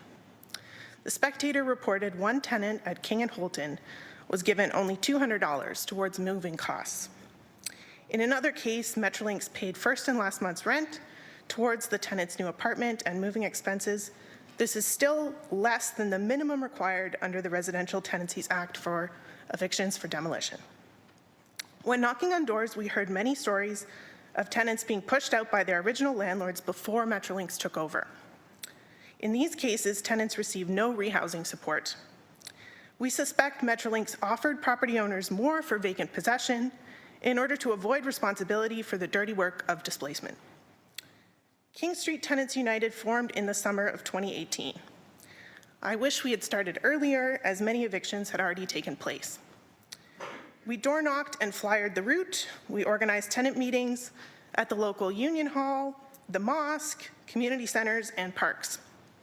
We taught people their tenant rights, connected them with their neighbors, gave them the confidence to remain in their homes as long as possible, and supported them in asserting a set of demands and negotiating with Metrolinx. Soon, Metrolinx increased its standard offer to include assistance finding an apartment, first and last month's rent, moving costs, utility reconnection fees, a transit pass, and a rental subsidy for 1 year, the difference between the current rent and the new apartment rate. This was an improvement, but fell short of what we asked and provided only short-term stability for tenants on fixed incomes. People wanted a subsidy for the duration of LRT construction, one-for-one replacement of social housing units along the LRT route, and a right of first refusal to move into these units. What were people to do when the 12-month rent subsidy ran out?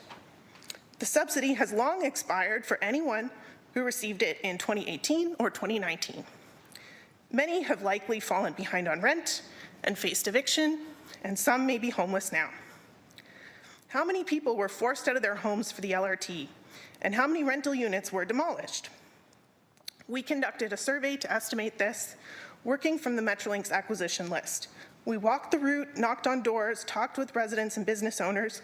We counted mailboxes and hydrometers.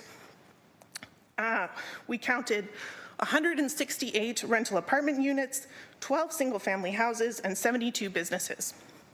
These numbers are much higher than what Metrolinx staff have reported.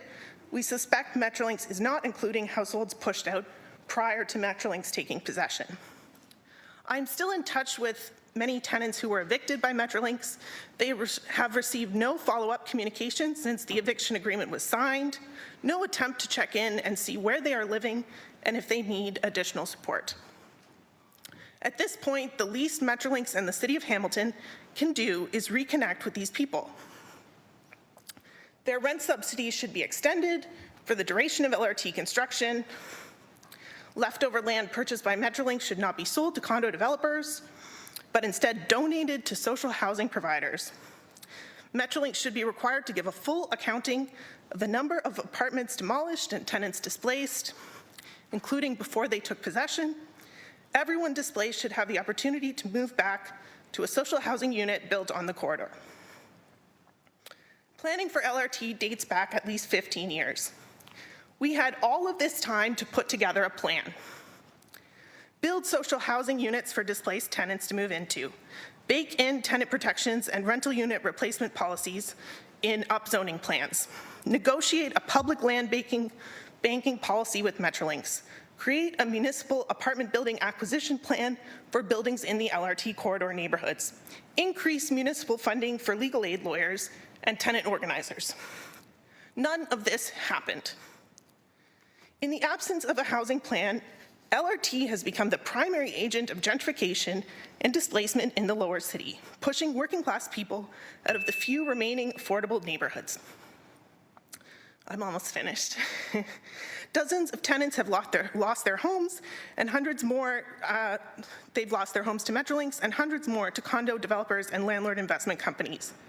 The announcement of LRT and the city's upzoning plan increased property values overnight. Metrolinx and the city should act quickly to address past harms and stem the tide of future gentrification. This concludes my presentation. Thank you, Delegate Power. Any questions for the delegate? Seeing none, thank you again for your presentation this morning.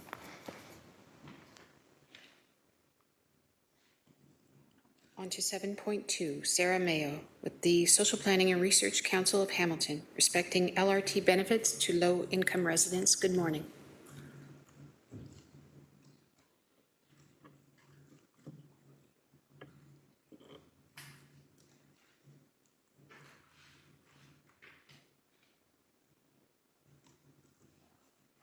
Good morning.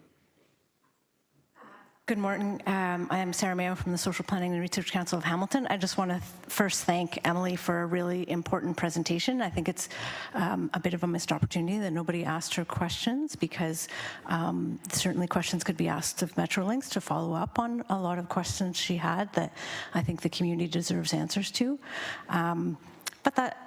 So maybe offline, there will be follow-up with that, hopefully.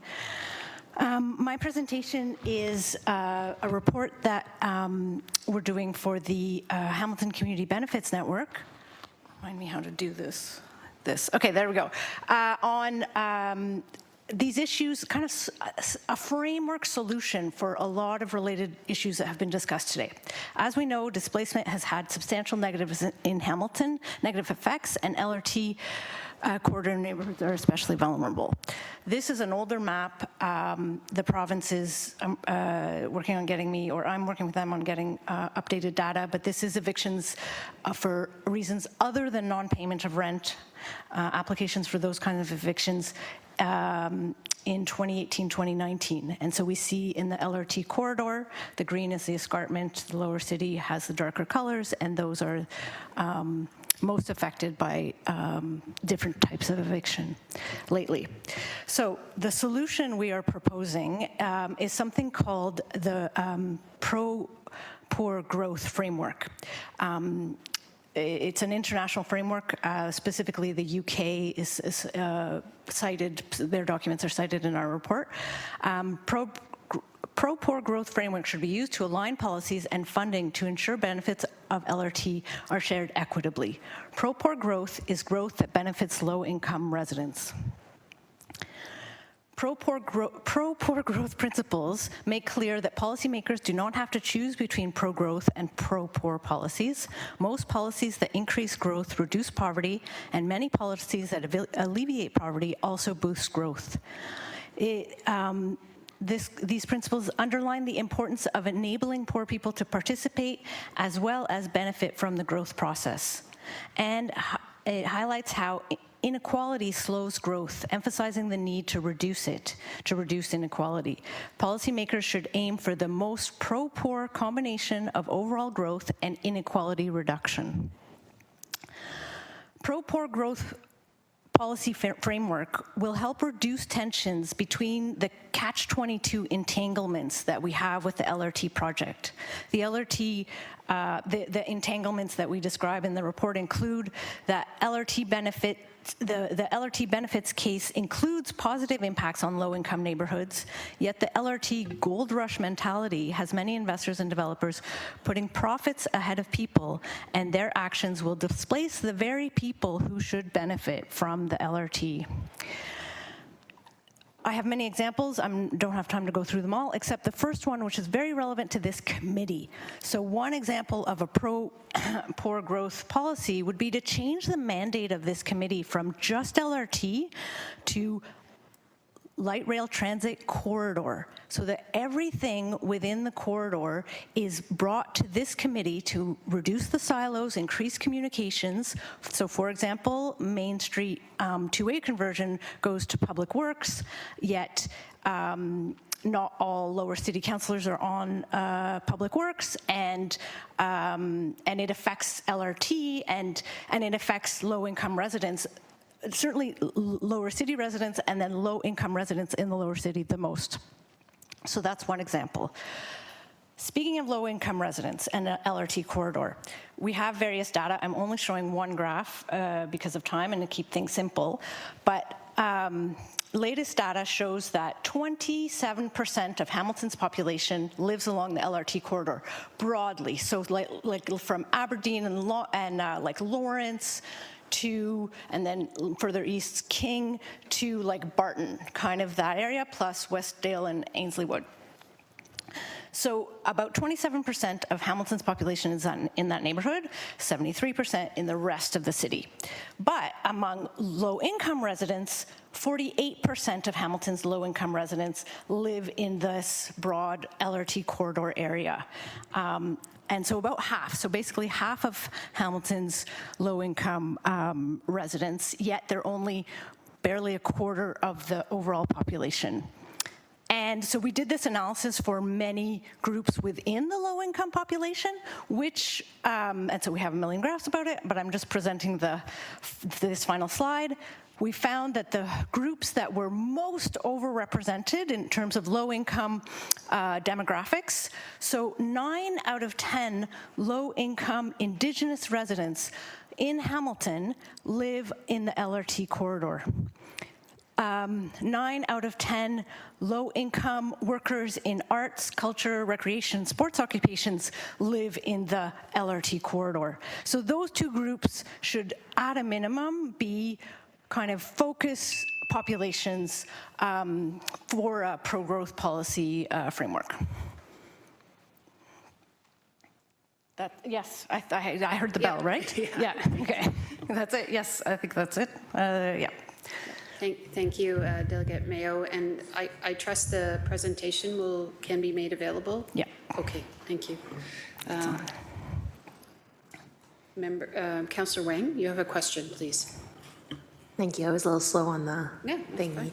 Thank you, Sarah Mayo, for your presentation. I wonder, when you speak about these graphs and all of this data that you've been representing to us, perhaps you can just dig a little bit deeper into this particular side, and I wanted to ask that you give us a little more detail as to those particular points. Yes, so I just went through the first one. So basically what we did is this kind of graph we did for lots of different low-income populations to show, okay, they're 27%, the residents, LRT corridor residents are 27% of the population. If we just look at low-income residents, 48% live in the corridor. And then we went more deeply and looked at various populations. So 9 out of 10 low-income Indigenous people live in the corridor. 9 out of 10 low-income arts and culture, recreation, occupation workers live in the corridor. And then the next categories that are also important to consider is that 8 in 10 low-income residents who identify as South Asian in Hamilton live in the corridor. 8 out of 10 low-income persons in households with roommates, non-relatives, live in the corridor.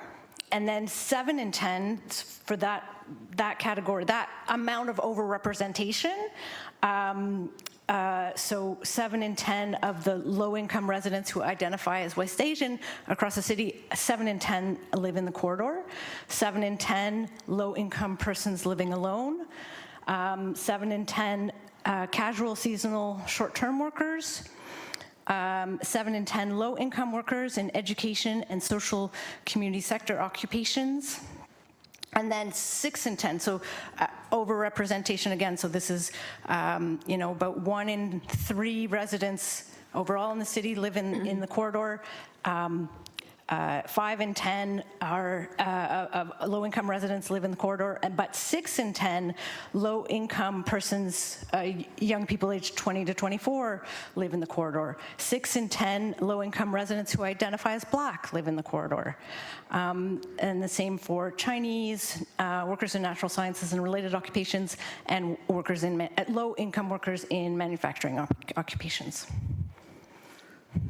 Thank you. Through you, Chair, just as follow-up questions.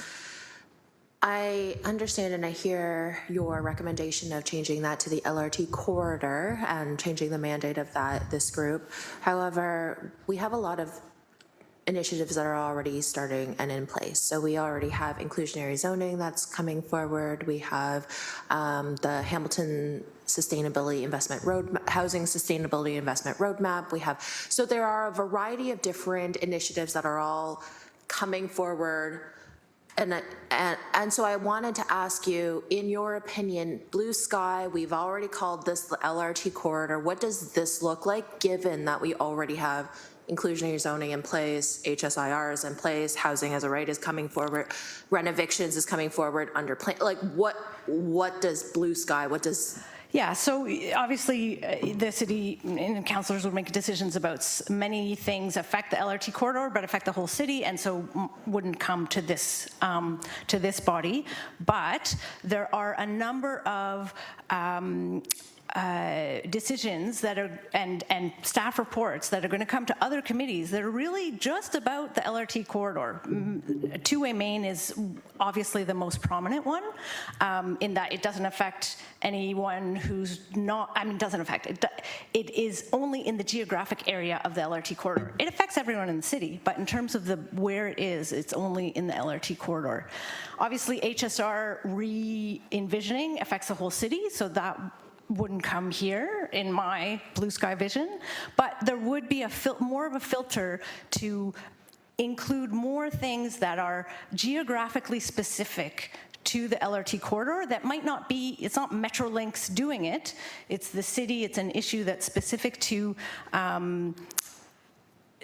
the LRT geographically, even if it has impacts beyond, but that way this committee can then be that filter to apply this lens of what is making sure that these impacts, these unintended consequences of LRT, nobody wants LRT to be negative and have huge harms for low-income people. In fact, many people supported LRT because of the economic development and improvements to people's incomes that can come from LRT project if they're there. So it's really to allow the committee to have a pro-growth policy framework or other similar framework to more have everyone filter these decisions and make sure that these unintended consequences of LRT are not, kind of randomly happening in a million different committees. It will also help the community to have one place to come and speak to things that are just about the geographic, things that are happening in the geographic area of the LRT, even if they're not specific to LRT. Okay. Thank you. I think that sort of clarifies my question. Thank you. Thank you, Councillor. Thank you. Member Andrus, question. Yes, so the data that you've presented in this report paints a picture that I think that we've heard anecdotally through the media, through rent eviction articles, through the Delegate Power who spoke before you, of the Hamilton LRT corridor containing our most vulnerable communities. And my question for you is, in terms of a pro-poor strategy as you lay out as defined in the UK, what are some of the pro-poor growth strategies that this committee should or could be exploring through the Hamilton LRT, especially through project delivery, through economic development, that could mitigate some of the challenges that these communities are going to be facing as development prices them potentially out of their neighborhood, as the increase of gentrification continues along this corridor as driven by LRT? Yeah, so some of the decisions are kind of small and very low cost, small amount of money. Some of highlighted by Delegate Powers in terms of that missed opportunity that Metrolinx had to really take a pro-poor lens and say, okay, these are the most vulnerable community members in our city. Let's pay special attention and not treat them as widgets that are, just kind of part of the process and things happen and too bad. And so similarly, there could be other things that are not, they're not LRT specific, but they're just like, it would be really important. Imagine if, as part of LRT and an agreement with the province to mitigate these problems that we've seen with displacement, the province decided to improve, the city lobbied the province to say, okay, in exchange for this terrible displacement you're having, please improve the Residential Tenancies Act across the province to give tenants more power and to correct that power imbalance that we have now, where landlords have, very little limitation if they are set on evicting someone. Those kinds of things. It's not. So it's not all like things that the staff can do, but if everyone has that attitude of what are the things, what can we do to better protect, to make sure the unintended consequences of LRT development are not borne, enormously by low-income populations in the neighborhoods. Delegate Andrus. Thank you. Or Member Andrus, beg your pardon.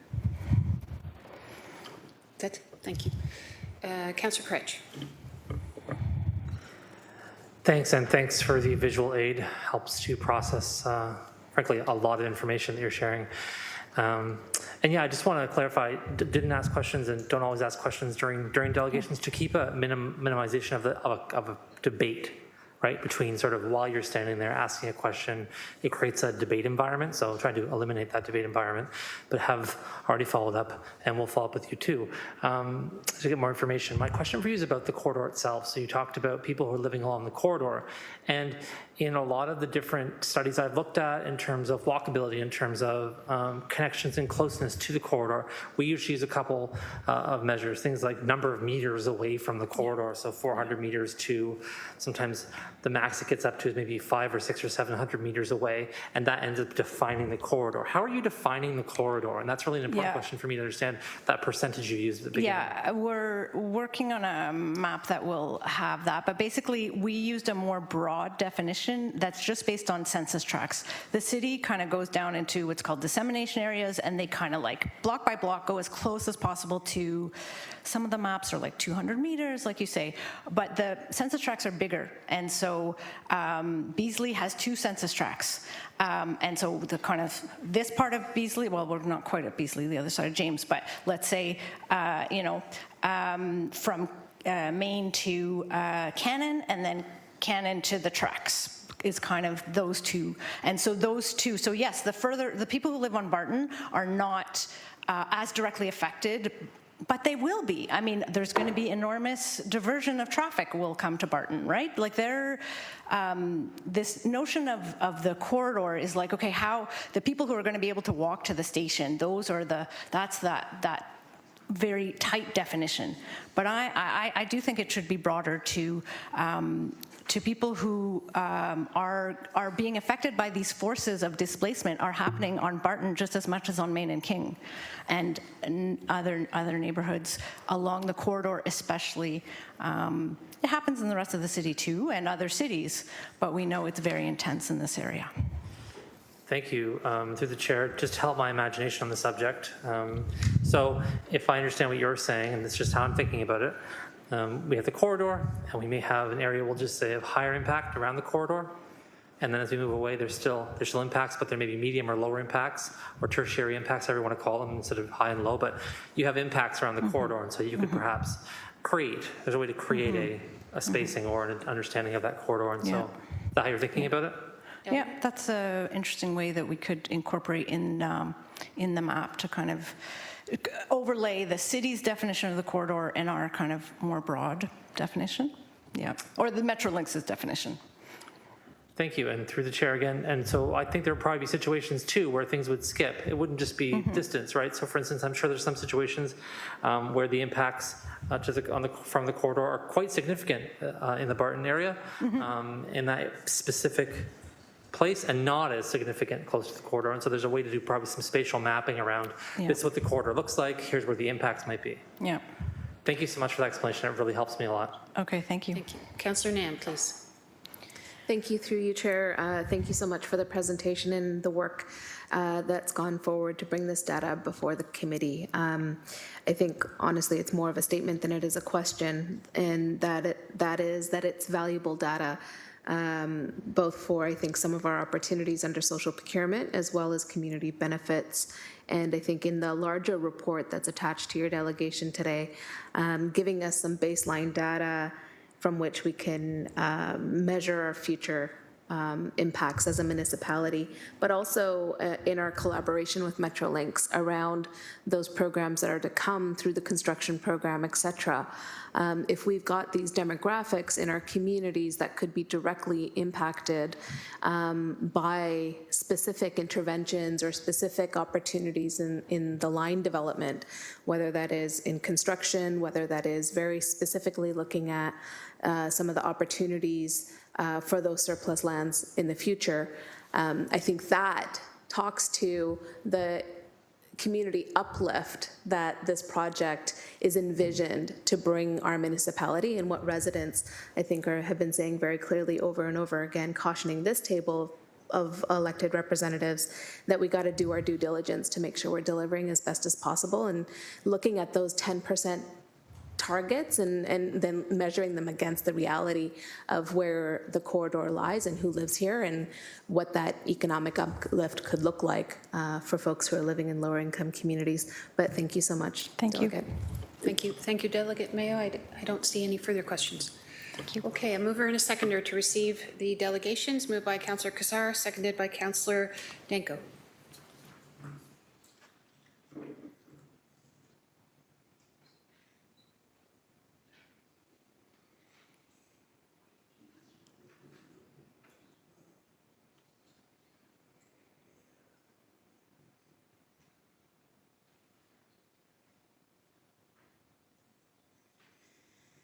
Vote is up.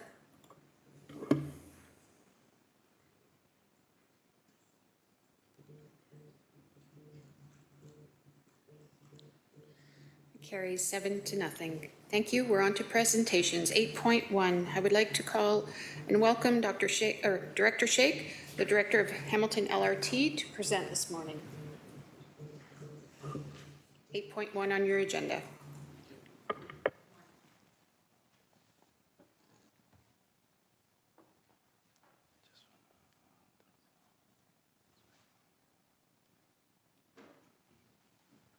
This mouse works, right?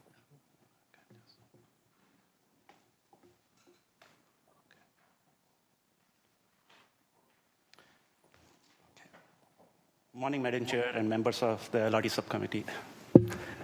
Good morning, Madam Chair and members of LRT Subcommittee. My name is Abdul Sheikh, Director, Hamilton LRT Project Office. And I would like to thank you for this opportunity. We have submitted an information report on governance framework and design update. And as mentioned in the report, our current database is from 2017, when the city completed environmental project report addendum. And since then, city has adopted a number of new plans and policies which warrants to update the base design. The Appendix A of the information report in front of you today provides a description of potential design modification for the entire LRT corridor that we're currently investigating. So this includes some of the design work modification previously reported to the members of council through various reports. My presentation today provides additional context on design update with some specific examples from Appendix A of the report, which is in front of you today. So in this presentation, I have a few slides on project overview, and then I would like to touch on city's new policies and plans that influence the design update. I will then cover the design themes which we are using when updating the design.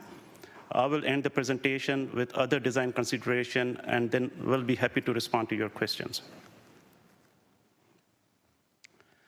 As my colleague from Metrolinx mentioned, in terms of project characteristics, the Hamilton LRT projects includes the 14-kilometer corridor with 17 stops.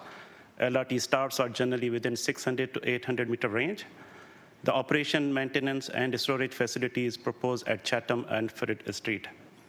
And 100% capital funding is provided by the federal and province for the total amount of $3.4 billion.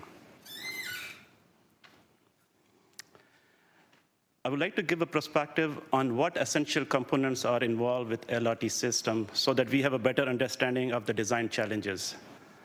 As seen in the slide on the top row, LRT system includes light rail vehicles and overhead catenary system to supply electrification to vehicles, guideway tracks, which are mainly in the center of road right-of-way, and operation and maintenance and storage facility. The bottom row shows the LRT system needs to be integrated with other transit networks. LRT system also requires electric substation to feed power. It also includes LRT stops. And last but not least, LRT system needs to be integrated with streetscape design.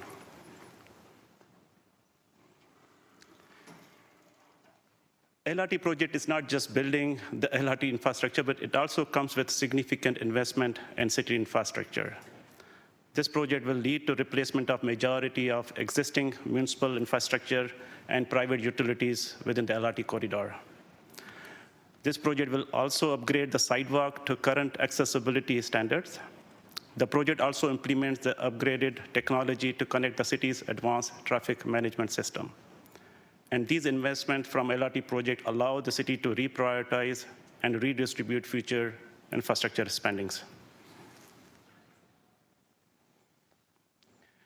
As mentioned in the information report, the design available on our project website is from 2017, when city completed the environmental project report addendum. Since then, the city has implemented new plans and policies which warrants validating and modifying the design accordingly. This slide shows the plans and policy that would directly impact the design of LRT project. For example, as shown on the slide, complete street design manual, which was adopted in 2022 for the design of a street to facilitate various modes of transportation. And truck route master plan, which recommends the removal of selected north-south routes and also limits maximum 4-axle restriction for most downtown routes. The Main Street Conversion Project 2022, which is a work in progress to convert Main Street from one-way to two-way operations. Main Street project has some impact on the design of LRT project, especially in traffic and HSR network. And HSR's ongoing re-envision study, which will guide LRT design to mitigate with local transit services. The citywide transportation master plan, which guides the design of LRT corridor for the cycling facilities along or crossing the corridor. The last one is a GO standard hardscape design guidelines, which provides pedestrianization initiatives, hardscape detailing for the GO area. In addition, there are other city plans and policies which have some impacts on the design of LRT project, which are cities approved Hamilton Vision Zero strategy back in 2019, which required safe systems and a Vision Zero approach to the design. An ongoing urban forestry strategy, which requires better forest planning and management. Hamilton's climate action strategy, which includes community energy and emission plans, which is related to energy efficiency, and climate adoption plan for low impact development. We have parking master plan for parking, technology, and curbside management. Downtown entertainment precinct plan, which could influence the LRT project to facilitate the redevelopment of major downtown venues. And we have Ontario Traffic Manual Book 18, which is a provincial manual that guides the design of the cycling facilities. And the last one is the council direction of snow plowing along the transit corridors. In order to address the city's new plan and policies, the city and Metrolinx staff are currently working together to review the current state of the design. This review will ensure that the design continues to reflect the goals and needs of the city contemplated in various documents, as mentioned in my previous slide. In order to effectively manage the design modification process, the city has identified 6 design themes, which include pedestrian environment, cycling facilities and connectivity, transit connectivity, streetscape elements, traffic network, and infrastructure opportunities. City and Metrolinx are currently working through the design workshops. These design themes are helping City and Metrolinx staff to have a focused discussion when reviewing the current state of the design. So as mentioned earlier, all potential design modifications which are currently being investigated covering the entire LRT corridor, which are provided in Appendix A of our information report. I would like to provide some examples of a potential modification which we are currently working with Metrolinx. For example, in this slide, under the pedestrian environment design theme, we are investigating the introduction of an additional pedestrian signal at Lottridge intersection to facilitate safe pedestrian movements from school. In addition, we are investigating almost every intersection for intersection bump outs to reduce pedestrian crossing times, increase safety, and provide enhanced pedestrian and landscape opportunities. Other design modifications that are being investigated are to shift the LRT stop to side running to eliminate pedestrian crossing the traffic lane. The examples shown in this slide are for Scott Park LRT stop and East Square LRT stop to move from center of the roadway to the north side of the roadway. Here are some more examples under pedestrian environment design theme. As shown on the left side sketch, we are investigating the introduction of pedestrian signal at Houston intersection. Also shown on the left side, we are investigating the conversion of James Street LRT stop to a single shared platform west of James Street to facilitate the addition of a second westbound lane and to provide for more seamless rider connections. We are also investigating almost every intersection for intersection bump out, as previously mentioned in my slide. Here are some potential design modification examples under cycling facilities design theme. For example, conversion of third eastbound vehicular lane to eastbound and westbound cycling facilities. Extension of existing multi-use path on Coutts to Main, providing connection to planned cycling facility on Leland and Coutts. Also connectivity of Sobe stop to LRT stop.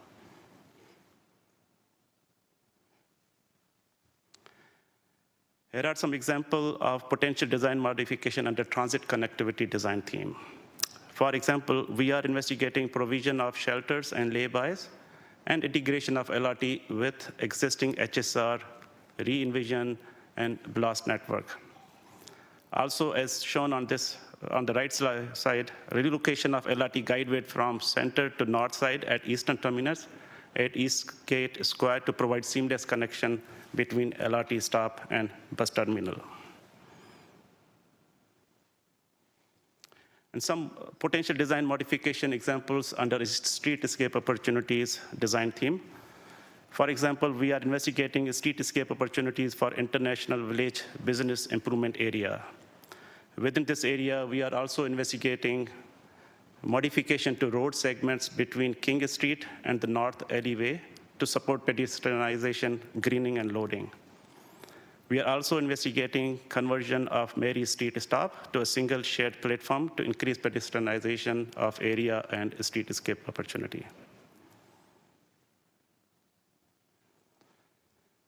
And some potential design modification examples under traffic network design themes. For example, as shown on left side sketch, we are investigating addition of a westbound lane within the limits of LRT project. And in working with Public Works, we are also developing a strategy to facilitate two-way conversion of Main Street from Dundon to Longwood. In addition, we are also investigating modification to the design of the Delta and LRT corridor to facilitate the conversion of Main Street to two-way operation through this area. And finally, in addition to the design theme, which I mentioned earlier, there are other design elements that we are investigating with Metrolinx. And this includes addressing emergency services and accessibility requirements, consideration of public art along corridor, addressing future digital infrastructure requirements, and coordinating the LRT design with adjacent developments. And I would like to mention that city staff remain committed to provide updates to members of LRT subcommittee through various stages of the design. We are also hoping to update the base design concept on our project website once all potential modifications are confirmed.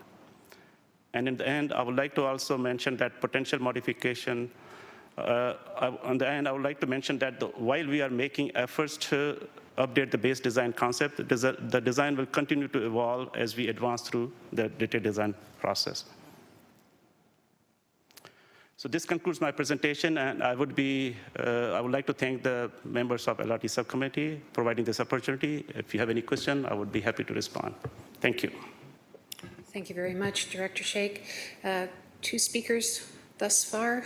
Councillor Nam. Thank you, through you, Chair. First of all, thank you for the update, and glad to see how all of the pieces are integrating in. I did have one very specific question regarding Sanford Avenue. Sanford Avenue was identified through a motion in 2019 as being, from a city's perspective, a roadway that would be converted to two-way, as well as adding cycling infrastructure. And part of why those works and design works were held in pause was that it would be integrated into the design and considerations for the LRT project. Just wondering where that stands in terms of intersections and if that's integrated in, and are there any other versions like that or scenarios like that from motions that have been passed through Public Works? Through the Madam Chair, Councillor, we have identified wherever the potential cycling modifications or connectivity is going to happen, but I would request our manager design, Chris McFatty, he may have additional context on that part. Through the chair, the Transportation Planning Group was originally looking at one point to put it along Sherman. We've since decided that it would go along Sanford per the original thought. Sorry, I can't hear you very clearly. Sorry. Excuse me, if you could just briefly introduce yourself and then get close to the mic so that we can all hear you. Thank you. Okay. Chris McCafferty, Manager of Design, City LRT Office. So Sanford is on the radar and is being looked at right now by transportation planning staff and traffic staff. I can't speak to the two-way conversion. I haven't heard anything recently about that. Okay, so this is the thing that I'm trying to connect the dots on through you, Chair, is that there have been motions that were passed through Public Works Committee in the previous term of council that identified roadways that were going to shift or were of interest through ward council offices. I know of the Sanford one in Ward 3. I believe there was one also in Ward 4. I don't remember which intersection, that were flagged as roadways that would be converted to two-way with cycle infrastructure. Both of those projects were paused and said to be linked to the LRT project, and that we would get updates once the design is updated and those things would be integrated in. So I appreciate that your design considerations from the corridor perspective is also flagging Sanford Avenue, but I believe we already have the approval and direction from council to get that integrated right in. Yes. If I could recognize GM Thorne, please. Thank you. Thank you. Yes, and through the chair, so yeah, we do have, there are a number of north-south streets, which in some cases have been identified for future two-way conversion. So yes, that is one of the, Abdul mentioned specifically the two-waying of Main, because that's probably the most significant impact. But in terms of the other two-way conversions, we're making sure that the design concept for LRT in some cases would implement the two-way conversions. In some cases would just be protecting for it through how the intersection is designed. Thank you, that's helpful. And then I assume that also then applies to the second portion of the two-waying of Main Street direction that came from council, that also looking at the entire network of one-way streets in Hamilton and the potential conversion therein as well. Through you, Chair. GM Thorne. Yes, through the chair, and in two ways. One, in terms of how we're modeling traffic flows. So we're trying to take into account what that future traffic network will look like, and then where there are potential design impacts or design opportunities in terms of the LRT corridor design. Yes, that is being taken into account as well. Thank you. Thank you, Councillor. Councillor Cretch, followed by Member Andrus. Thank you. My questions are about the discussions around these things. These higher level drawings are, I suppose, helpful in a way, technical in a way though, that I'm not really able to read, frankly. So could you just make me sort of one thing that would help with these is there's gray and green coloring as far as I can tell. Some things are gray, some things are green. I didn't see in the appendice, and I could miss it, I'm looking at the appendice again, but like, could you identify the differences between these things in terms of, I know there's a legend on the right-hand side, but I'm not sure the I understand the difference between the coloring that you've chosen there.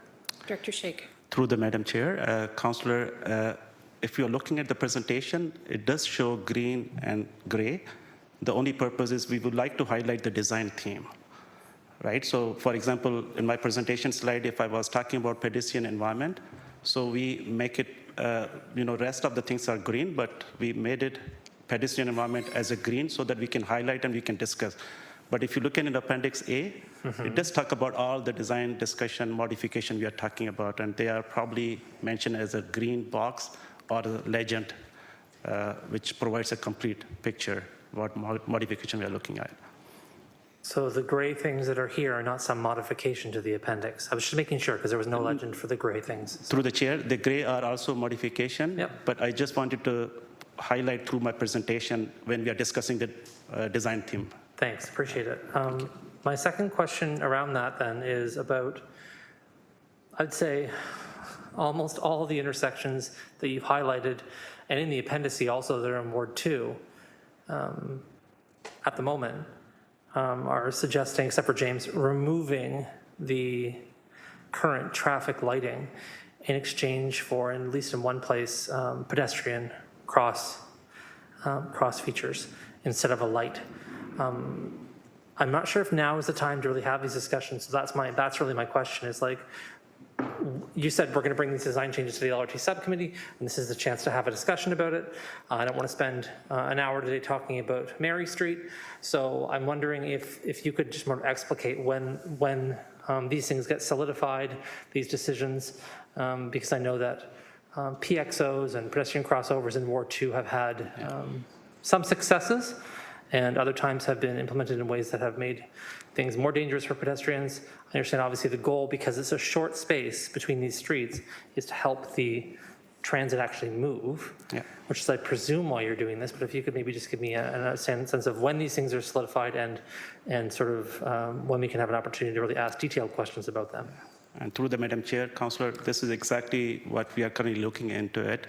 When we did the base design back in 2017, it did identify what signal needs to be removed. And I can just mention the purpose of removal, because sometimes there is a LRT stop, right? So, and we cannot have the north-south corridor crossing, right? So that's the reason we had to remove certain signals because of the LRT stop, because of other infrastructure elements. But we are actually thoroughly reviewing again. If it is not a signal, then maybe we can convert it to the potential pedestrian IPS, what we call it, intersection pedestrian signals. So we will be bringing these information once we have confirmed the design modification with Metrolinx. So not now. Okay. GM Thorne, did you wish to comment? Yeah, through the chair, just to add what Abdul said. So this is good feedback to get now, and understanding there's probably lots of individual comments. So we can also sit down with individual ward councillor's office to go through some of the finer detail. In terms of sort of the councillor used the word solidifying. That we're a ways off that yet, as the Metrolinx noted in their presentation. That really doesn't happen until we're into the development phase with the Project Co, who would be the selected consultant. So we're a ways before anything gets solidified, but I think one of the advantages, what we're trying to do is get a little bit ahead of some of these conversations, identify what some of those particularly city priorities are. So I think we would welcome that feedback now, but in terms of when it gets solidified, there's still a fair bit of distance between now and when that point would happen. I'll just make one remark then and then save the rest for the solidifying talks, as I'll call them. I'm concerned about the removal of these lights, because I think that if I'm seeing anything now, what I'm seeing more of is a call, because of the densification, a call for safer corridors for pedestrians. And I'm not going to I'll use one example. It's not here just to illustrate the point. Ferguson Avenue, pardon me, is a great example of this kind of situation where that's meant to be a corridor for pedestrians. In practice, though, doesn't really quite work. So I'm also the James Street PXO at Mulberry, right? That PXO that's right there isn't timed for the width of the street in a way that I think is effective. So I'm worried about the fact that there's so many pedestrians in this area, access to Gore Park, access to all kinds of spaces around this, especially with the expansion in phase 2 and 3 of the Gore Park, project also, right? So I'm just saying this whole area to me is a conundrum in terms of how we understand pedestrians moving around the area and how we make it safer for them. I've had preliminary chats with folks and staff about, well, what about that section of Houston Street inside of Gore Park, right? What's going to happen to that? So I think that it would be benefit from maybe a very detailed discussion about the impacts here, because we're only going to see more and more and more pedestrians in the area, especially with the building that we're seeing, and want to make sure that they're as safe as humanly possible. And it's one of the themes you have, frankly, right? Yes. Which is like, pedestrians are important is basically the theme. So thank you for that, and I'll look forward to the future solidifying talks. Thank you. Thank you, Director. Member Andrus. Yeah, one comment to Questions, right? two very Questions. quick questions. So I thank you, previous speaker, for mentioning pedestrian crossings. As a cautionary tale, during the Kitchener-Waterloo development, there was a missed opportunity to provide pedestrian crossings for about 1 kilometer of the path that they had to patrol with security guards to prevent transit interactions across the pedestrian path, because they didn't get the pedestrian crossings right on that project, to the point where they had residents cutting holes in fences to cross the tracks at a particular intersection. So I just wanted to note that getting those pedestrian crossings is very right. But I want to talk a little bit about the forest strategy, and this question might not be for city staff directly, but I'm hoping you can answer it, on how the sustainable design standards will be incorporated. So first, around the forestry strategy, we hear a lot in our community engagement around trees and around greening and around very much concerns that we're going to be looking at 14 kilometers of concrete desert across the lower city. So I'm wondering how in those streetscape elements that you guys are incorporating, that you're looking at permeable pavements, green roofs, pollinators, and of course, how the forest strategy question and tree protection will factor into the project. That's my first question. Thank you, Madam Chair. And yes, very good question. If you look at my plan and policy, there is one about the climate change, right? So, and climate change has one part which actually looking at the, what additional measures we are taking in terms of greening or LID measures, low impact development, and other things, right? So we are actually putting a lens on that, how we are going to achieve these requirements, the policy through the policies we have, right? Thank you. And follow up to that is just, when we'll have a better sense of when the design, that information will be more available. I understand that this project is in flux. So hearing about that at a future meeting would be great. So my next question is, I guess, through you. When the original LRT in Hamilton was envisioned back in 2019 and the EA was done in 2018, Metrolinx had not yet completed its Sustainable Design Standards Guide, which I understand now is a guide that they will be using to help augment climate change and acknowledge climate change. How much is that implementation going into the redesign that's being undertaken to kind of bring it in line with the changes both in city but as well as Metrolinx policy vis-a-vis the climate emergency declaration? Through the Madam Chair, yes, there are some Metrolinx standards which city and Metrolinx are currently working, but I would request any Metrolinx staff, if they have any more input on sustainable. If not, then we can come back and report to you. But there are some sustainable standard which Metrolinx has adopted, and our urban design group is working closely with that group to implement. Thank you. I see a nod from the bench, and if you could kindly introduce yourself and your title. Thank you. Through the chair, thank you. I'm Danielle Burry. I'm the director of the LRT project with Metrolinx. And with regards to our sustainability policies, as Director Sheikh has indicated, a lot of things have changed since 2017 and 2019, and all of those things that have changed, including our sustainability policies, are something that we're taking into consideration in the refinements of the design that we're doing right now. So both the city's policies and Metrolinx policies will be incorporated into the refinements and through the detailed design process. Thank you. Thank you. Thank you. No further speakers? Okay. Mover and a seconder to receive the presentation. Moved by Councillor Wang, seconded by Councillor Khazar. Director Sheikh, thank you so much for your presentation. That vote is up.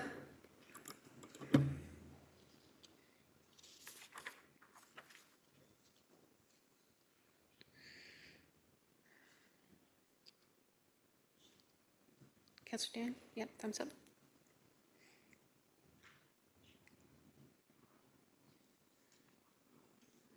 Thank you. That carries 7-0. We're on to presentation 8.2. I'd like to call upon Mohammed Al-Alalafe and Carl Andrus of the Hamilton Community Benefits Network to present. Sorry, Chair, could we have a mover and seconder to approve the report? Oh, I'm so sorry. Beg your pardon. It is moved by Councillor Danko and seconded by Councillor Nan on the report itself. Thank you, Elsie McIntosh. The vote is up.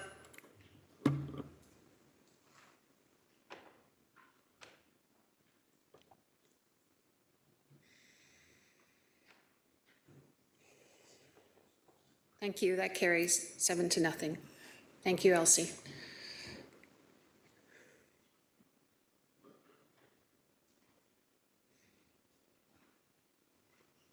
Good afternoon.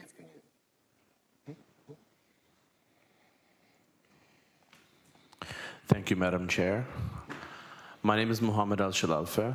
I'm the Community Benefits Coordinator with the HCBN, the Hamilton Community Benefits Network, and this is my colleague, Carl Andrus, the Community Benefits Manager.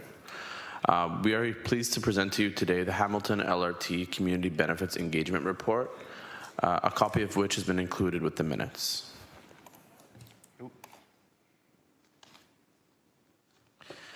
The Hamilton Community Benefits Network is a community labor coalition formed in response to the opportunities presented by the Hamilton Light Rail Transit Project.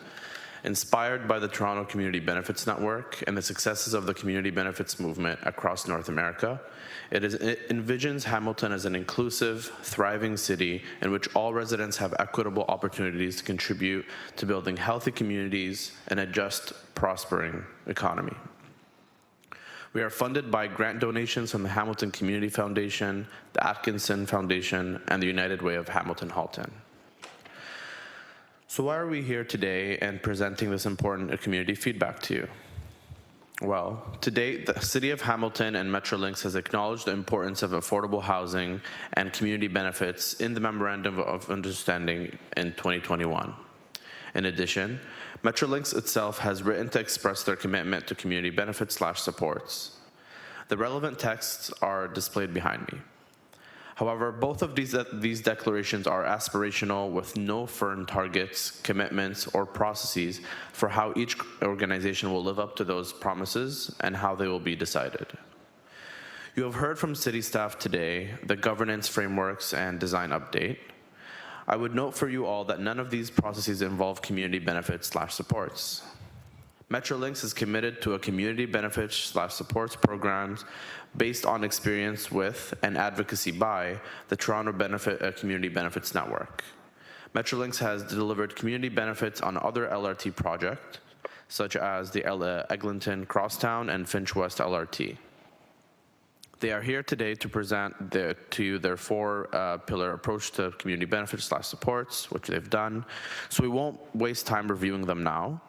However, the exact nature of what those pillars will deliver has not been clarified to us, and HCBN, its members and partners, expect Metrolinx and the City of Hamilton to develop a community benefits working group, as they have done with other transit projects. This working group should be used to help with the co-development and implementation of the Metrolinx identified pillars and required plans with subcommittees for each area. It should be implemented before the final details of the project are completed and tendered, not after.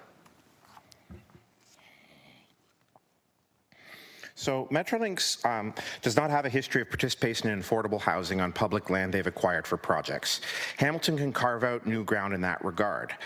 However, they have established community benefit frameworks for some Toronto transit projects. Those community benefits included commitments to targets and monitoring for employment outcomes, as you heard, to provide training and employment opportunities to disadvantaged groups. They're working with the Islamic Society of Toronto to bring a new Dar es Salaam mosque and a community hub to Thorncliffe Park with the City of Toronto to donate land for the creation of a Finch Arts and Community Hub. Metrolinx incorporated the historic Kodak building as part of a station. They also created a fossil-free green energy backup power facility and used green track links in the Mount Davis neighborhood for the Eglinton Crosstown. All All these projects include the use of some locally sourced materials and small business and social enterprise contracts and support. Metrolinx also undertook a community-based art project in Hamilton a number of years ago before the project cancellation, animating 5 locations along the corridor. These are some of the many examples the HCBN hopes to build on with Metrolinx in the city for the implementation of community benefits agreement for the Hamilton LRT project. With these examples and others from North America presented to residents, we framed our core question: what community benefits should HCBN advocate for the Hamilton project? To date, HCBN has conducted 15 community engagement sessions, both virtually and in person. The HCBN has also undertaken multiple online surveys with 2,317 responses from residents of Hamilton. The engagement results to date are presented in detail in this report and the companion report from McMaster's Research Shop titled Community Benefits for Hamilton's LRT. The engagement feedback is broken into 9 emerging themes. We will be presenting only some of them today to be mindful of time. Attached in the minutes are those 2 reports, one created by us and the other by McMaster Research Shop.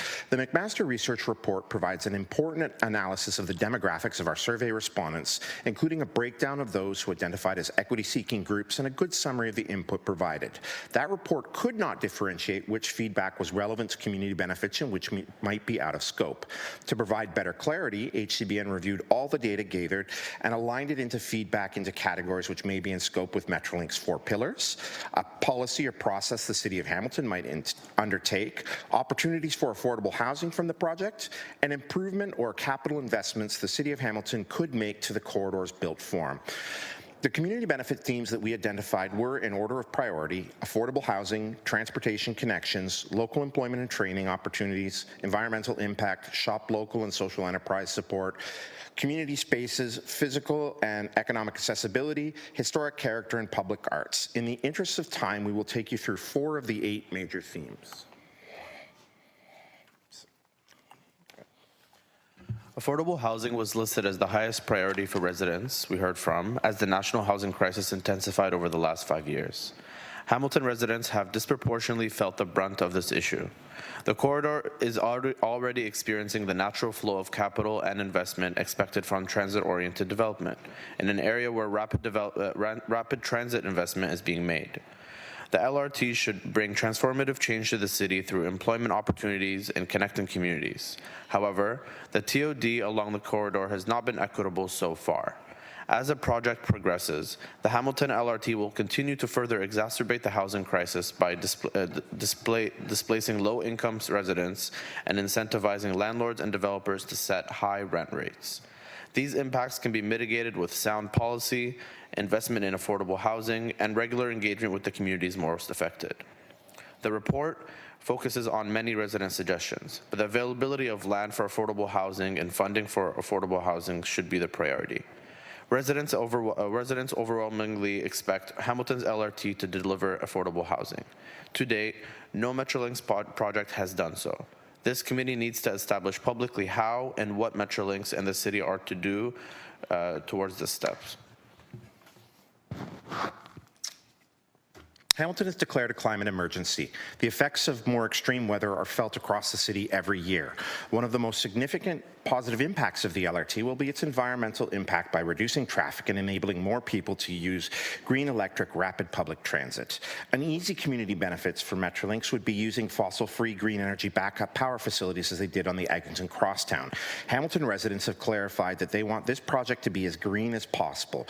One of the significant concerns we heard over and over again was tree removal and the lack of green spaces across the corridor. The destruction of the tree canopy was considered unacceptable to many residents. Replacing trees off the corridor, even at a rate to 3-to-1, does little to prevent Hamilton LRT corridor from becoming that concrete desert I mentioned earlier. Residents identified a need for pollinators, green roofs, green tracks, green patches, parkettes, and more all along the corridor. There was also concern about construction and dust and noise, stormwater runoff, and disruptions. And the only way to prevent this is with foresight and intentionality during the phased construction process. Residents expect the final LRT project to create a more greener and more climate resilient city, not a worse one. To date,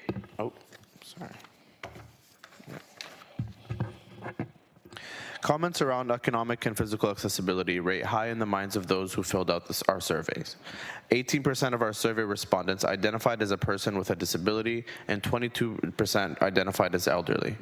Even before operations begin, residents are concerned about how meaningful their mobility needs will be considered during construction.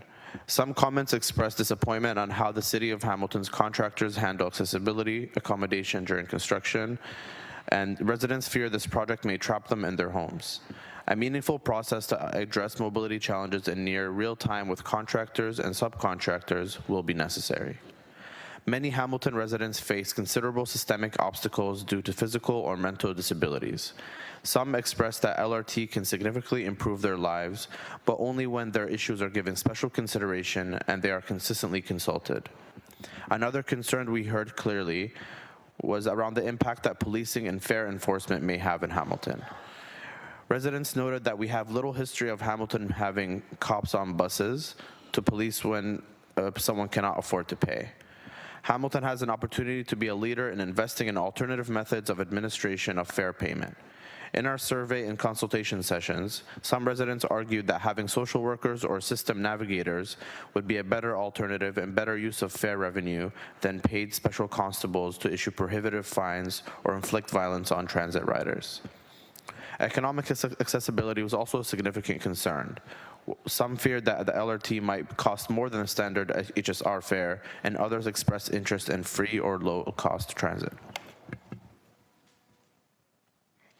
A significant area of community benefits that residents shared their ideas around was related to community spaces, places, and public art, especially at station stops.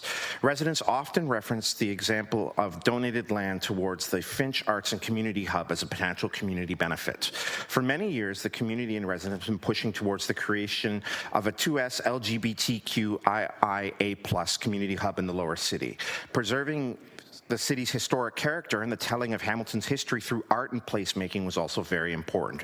Although not included, a whole section on preserving historical character emerged as a theme, which gave substantial feedback to the importance of Hamilton's history and Hamilton's historic places. Many wanted to see art installed at station stops along the corridor, representing the past of those places and spaces. We also heard about the importance of Indigenous peoples, and some wondered if art from those groups could appear on the corridor.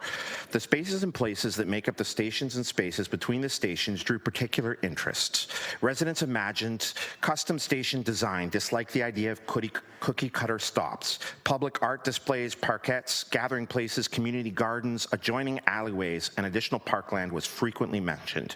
Many residents see the LRT as an opportunity to connect the city together through community spaces that give children and youth a recreational outlet while housing vital services for disadvantaged groups.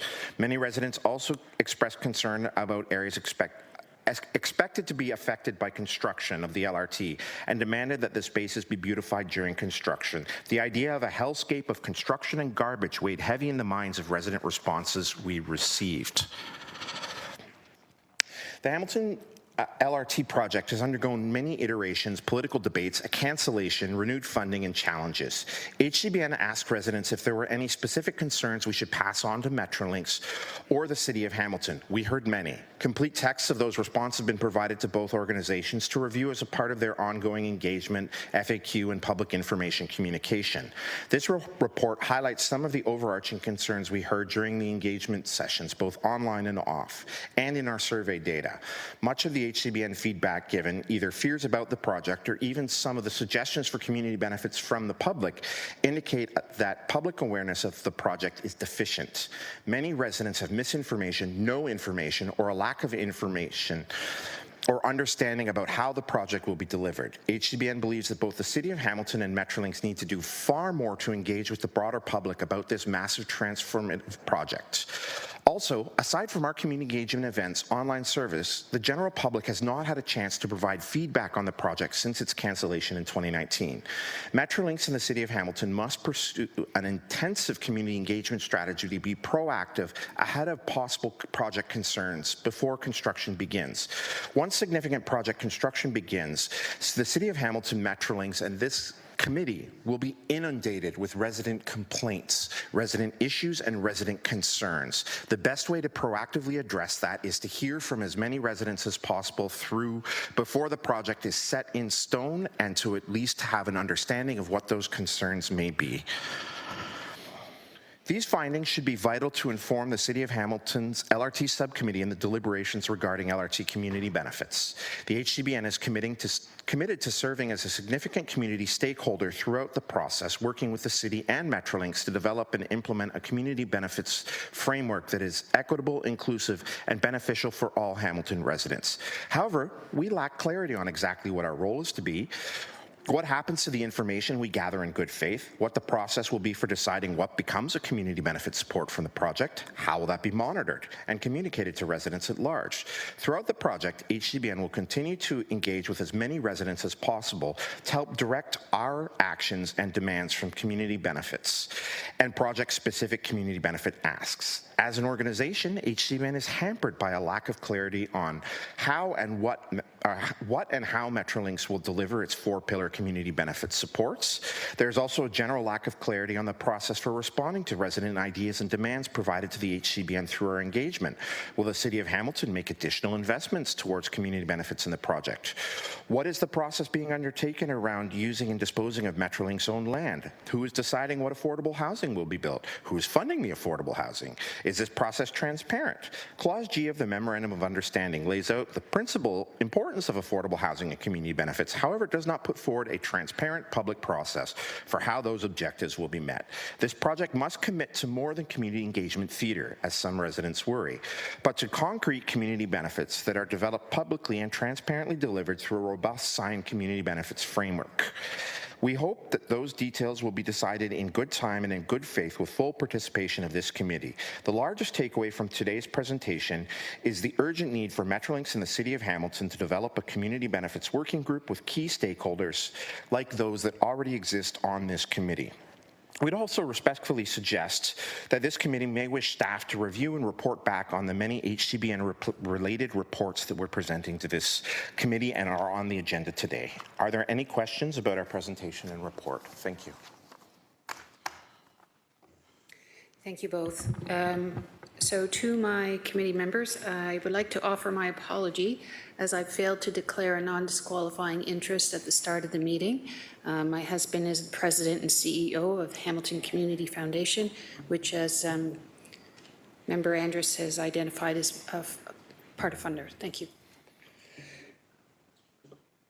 Any questions? Okay. You're on the speakers list, but is it after we receive this, or? Yes. Okay. Thank you very much. If I could have a mover and a seconder to receive the presentation. Moved by Councillor Crutch, seconded by Councillor Kazar, please.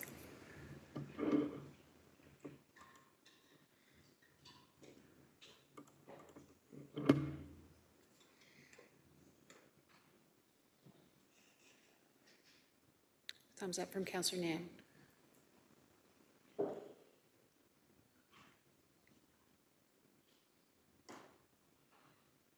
That carries 7-0. Thank you. We are going on to 8.3, but I don't want to fail to recognize Councillor Crutch. I'm just trying to understand where your comment or question, what is it pertaining to?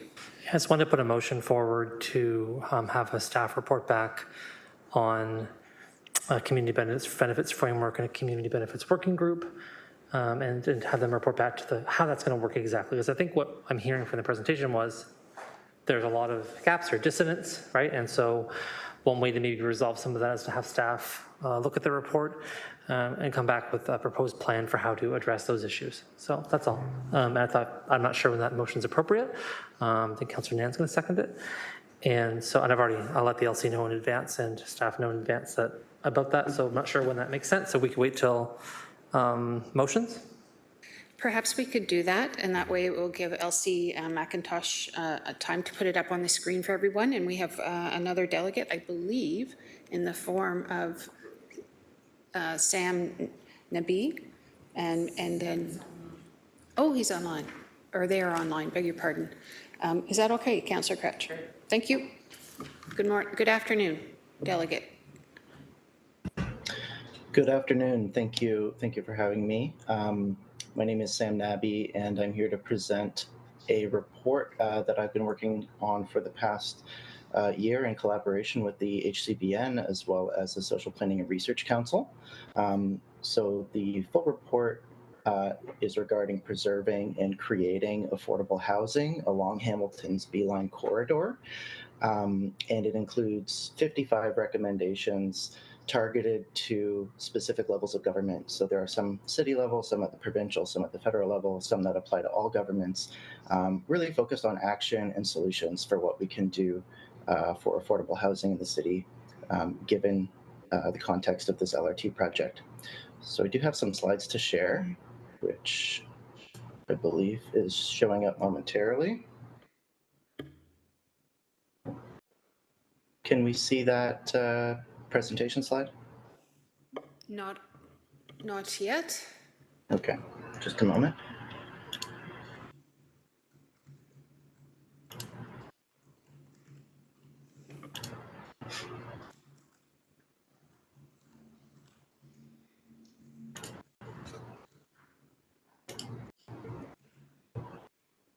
Okay, and how about now? Yes, please continue. Yes. Okay, fantastic. Thank you. So as I mentioned, there are a number of recommendations specific to various bylaws and policies that different levels of government are responsible for, including zoning, the development charges, et cetera. And we can get into those if members of the committee have more specific questions. This presentation will give a more broad overview of all of the research that I've collected from various city staff, academics who research housing and urban development, non-market housing providers in Hamilton, market housing providers in Hamilton, as well as tenant organizations. So we're talking about the housing continuum, and we know that there are different strategies that need to happen to help residents at different spots along this continuum. For the purposes of this report, we've simplified these groups a little bit and lumped in homelessness, emergency shelter, and transitional housing into what we're calling temporary accommodations, and then supportive and community housing, as well as some affordable housing being provided by what we call non-market. And then at the other end of the spectrum is market rate housing. And that could include ownership, that could include rental. There are different interventions that we could employ for different spots along this continuum. But first, we need to really define affordability, and this has become more of an issue with recent planning changes that are being imposed by the province with Bill 23, Bill 97, et cetera, that is undoing some of the definitions of affordability that have been longstanding. So affordable housing providers, city staff, tenants, rights organizations, the census, we all agree on this broad definition that affordable housing means you're spending no more than 30% of your gross household income on shelter.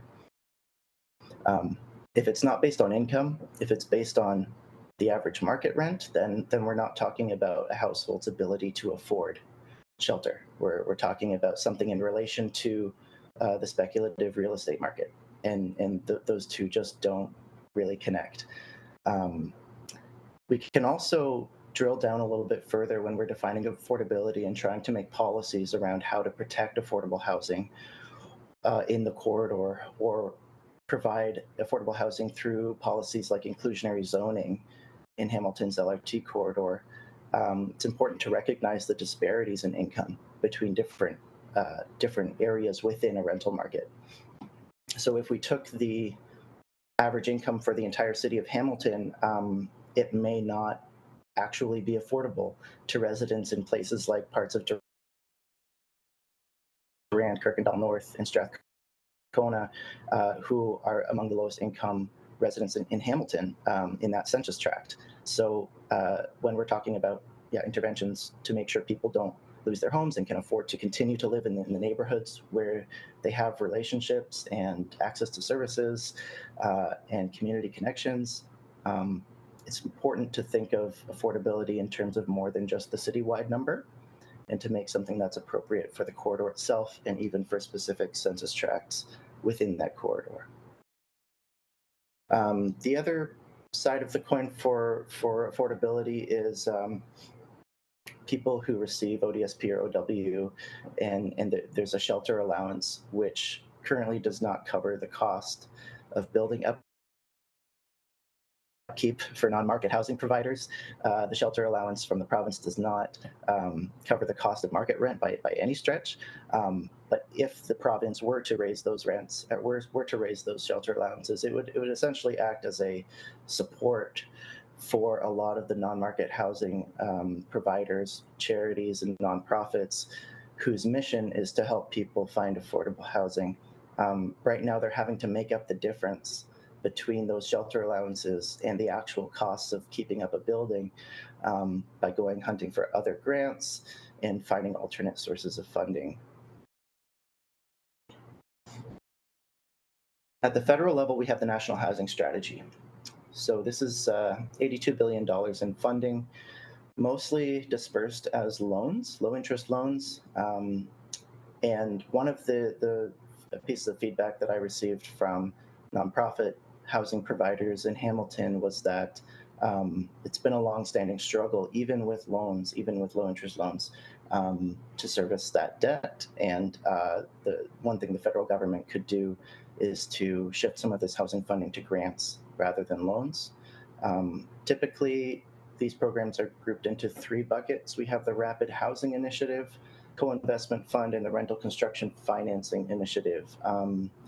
Rapid Housing Initiative is the one that helps provide the most housing for low-income residents specifically. Co-investment and rental construction are more geared towards middle income or provide other hurdles that organizations need to get through before they get the funding. And Rapid Housing funds 100% of the project costs up front. An agency or organization who applies for this funding does not need to go out and get another mortgage, for example. And so it is the program that can provide the most immediate need, meet the most immediate need for low-income people who are facing rent eviction or demoviction or gentrification in their neighborhoods. However, this program has seen the least number of units built. So as an advocacy initiative, I would like to see municipalities join the calls of nonprofit organizations to call on the federal government to expand that rapid housing portion specifically. The co-investment fund requires matching funds from other agencies such as the municipality or the province, and typically one source of co-investment at the city level has been waiving development charges.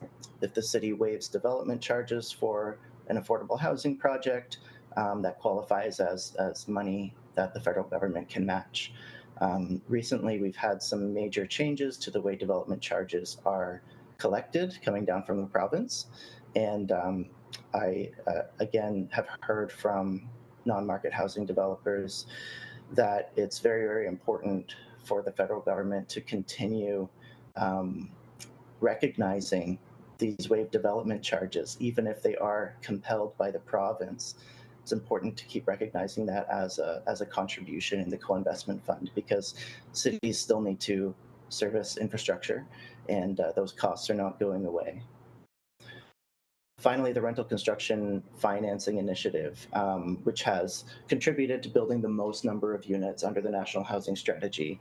The biggest barrier that I've heard from both market and non-market housing developers under this program is that it requires a 25% reserve. So 25% of the construction cost of the project needs to be kept aside as a contingency, and that's quite a lot higher than a standard contingency of most construction projects.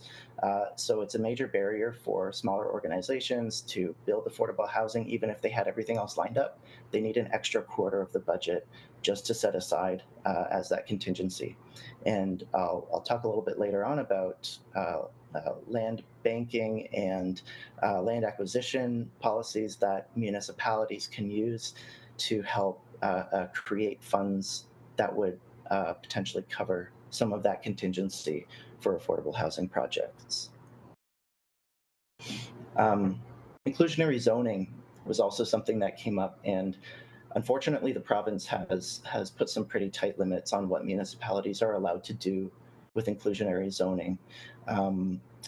Typically, we see inclusionary zoning policies targeting the high end of middle income households. So you're targeting for 60th percentile of income. That seems to be the rent amount that builders can still make their desired amount of profit on. However, then the number of units that can be included in inclusionary zoning in these new builds has been capped at 5%. So the province has capped that rate at 5% for a maximum length of 25 years. There was some excellent research that came out of the City of Toronto in 2019 when they were doing their inclusionary zoning report, and staff noted at that time that a period of 25 years of affordability, imposing those conditions would reduce the land value, because a for-profit developer could not extract the same amount of profit that they could otherwise without this regulation. However, the difference between 25 years and affordability in perpetuity was actually very small. It was only an additional 1 to 3% of the land value. So I think this is a big missed opportunity from the provincial level.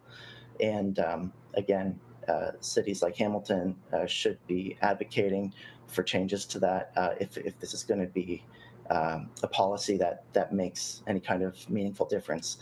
If we take a look at Hamilton's expected new builds, I believe that there will be just over 50,000 new homes built between 2021 and 2051, according to the projections. And if 5% of all of those are eligible for inclusionary zoning, this gets us to 2,577 affordable homes for people at that middle, 60th percentile income. That's great. It does not make much of a dent in the more than 5,000 or 6,000 people that are currently on the city housing wait list. So inclusionary zoning is a tool that we can make use of, and I would encourage all municipalities to go right up to the maximums that the province is permitting and advocate for more affordability in perpetuity, targeting a lower income percentile, such as the 30th percentile with these programs, and increasing the rate of how many affordable units in each building. Right. If we take this number of 5% to preserve existing affordable units, this means that a lot of upzoning would be required. So if you take a situation where there is a small apartment with 5 units that are all affordable, and it's subject to inclusionary zoning, in order to maintain affordability for all of those 5 units using only inclusionary zoning, we would need to build 100 units. 5% of 100 is 5. Those 5 people get to move back in at their affordable rates, and that's preserving the affordable housing units. However, if to do this only with upzoning and inclusionary zoning means that a 5-unit building needs to be upzoned to 100 units. So again, this is a tool we can use. It's not the only tool we can use, and it needs to be married with other strategies and other interventions.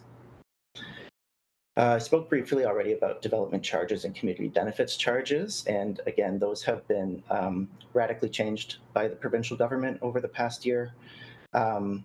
These charges can be a barrier to non-market and market development. And again, as I mentioned, waiving of development charges has been a common thing for municipalities to do for affordable housing projects in order to be eligible for matching funds from the federal government.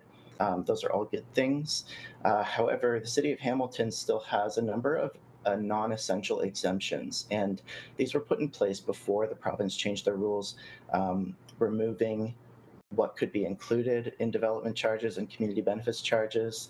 And it is my view that building this LRT is incentive enough for developers to want to build in the LRT corridor in Hamilton. There are some non-essential exemptions, such as 40% reduction in these charges in the downtown area, and I would encourage the city to remove that exemption, because otherwise the municipality is really leaving money on the table that could be used to fund more affordable housing. I also heard a lot of my interviews about land acquisition. Public land is a really important asset, and emphasis on the public. Cities have unique financing abilities. They can get loans at lower interest rates than other organizations or the private sector. We have an agency in City Housing Hamilton that owns a lot of land that is geared for affordable housing.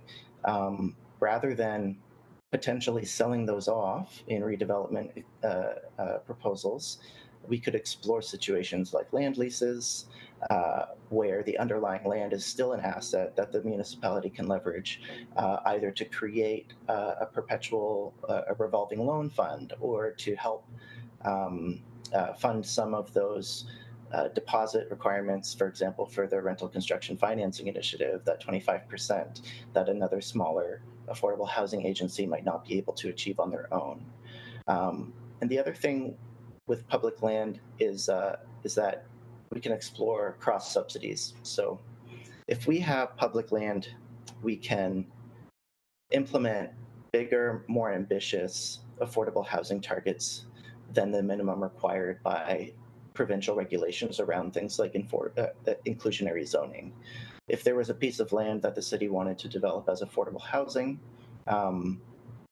it could create, let's say, 50% affordable housing, and then the other 50% of the units in that building would be a little bit above market. And then we have a mixed income community that can actually pay for the building's operating costs and break even without requiring much external funding. So this is essentially the Vienna model, which many of you may have heard about, but it's really about high percentages of affordable housing, but having the public agency also not shy to offer housing at the market or above market rate in those same buildings. And that creates a situation where we create mixed income communities, diverse communities, and the money actually balances out on a project by project basis. Keeping the land in public hands, again, also allows cities to exceed those provincial minimum land use requirements. So if we want to put in MOUs to preserve tenants' rights who are being evicted from the previous spot, ensure that they have the ability to return, give them moving expenses, all of those are possible if the city initiates them on public land. Much more difficult to do if the land is private and you're trying to regulate other people's property. We do have several Metrolinx owned properties along this LRT corridor, some of which are being used for tracks and stations, and some of which will be declared surplus at the end of the project. And if we look at the province's 2022 Affordable Housing Task Force report, there was a recommendation in there that any public land that could be used for affordable housing should have a target of about 20%.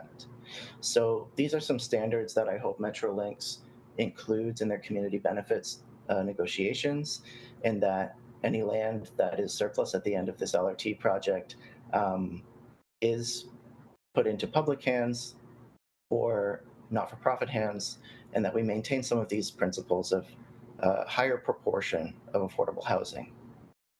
We can also broaden the criteria for declaring surplus land, and this is a provincial directive, the Ontario Realty directive that Metrolinx relies on to decide when and where to sell land.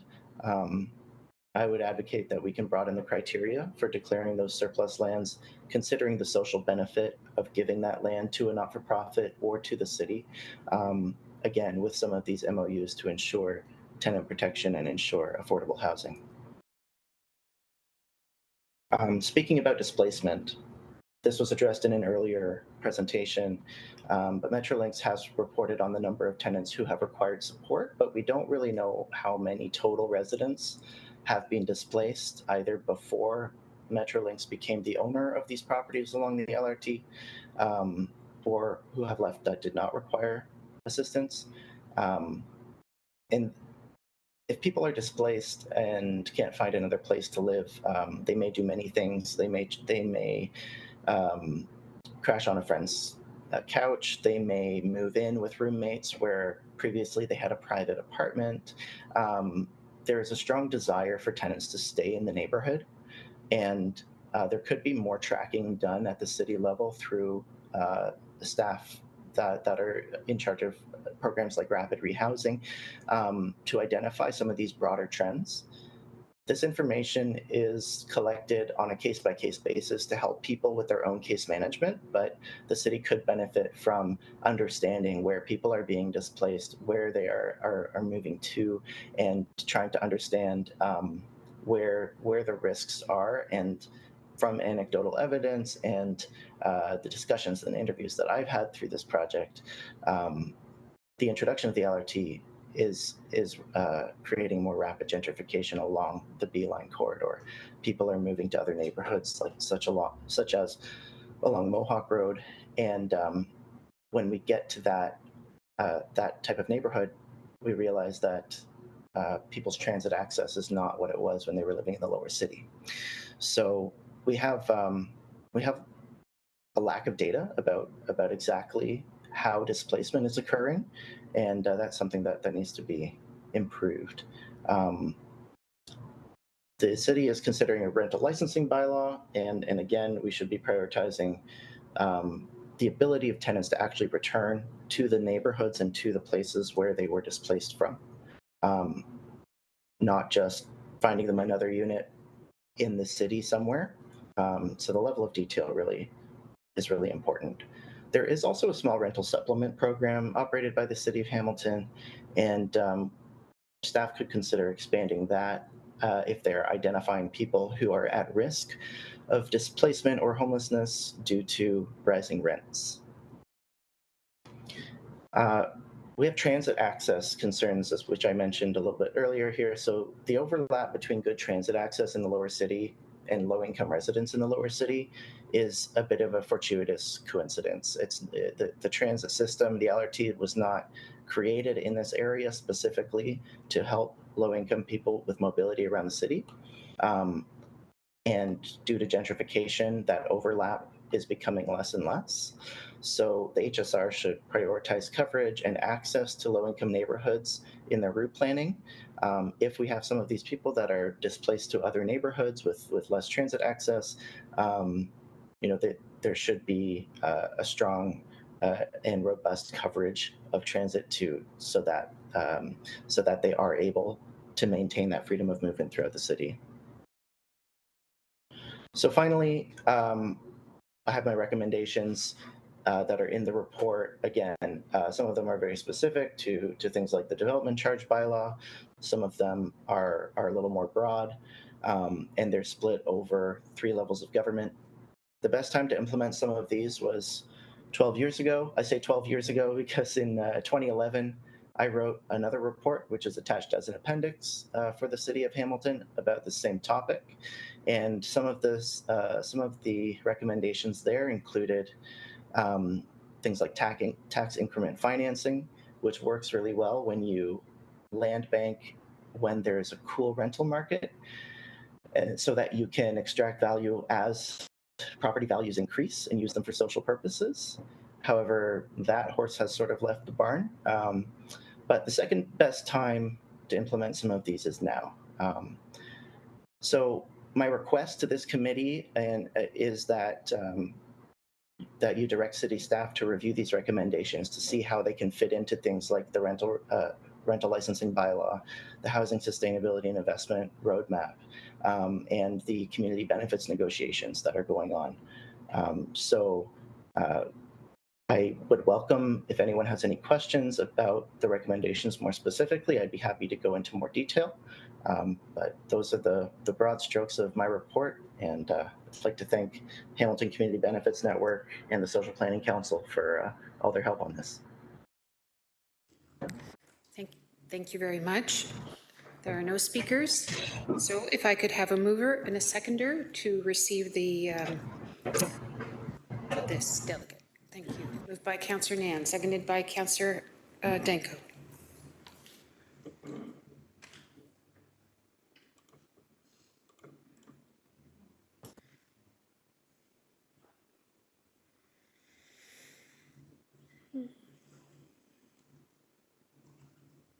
Thank you. That carries 7-0. Okay.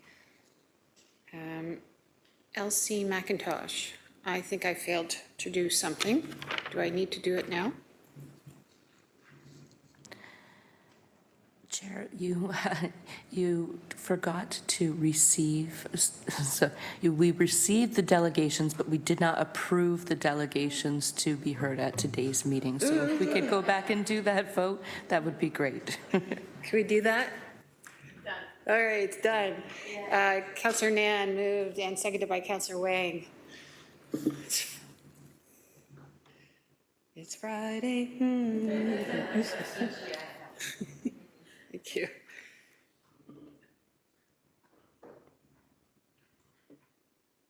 The vote is up, which should have been up.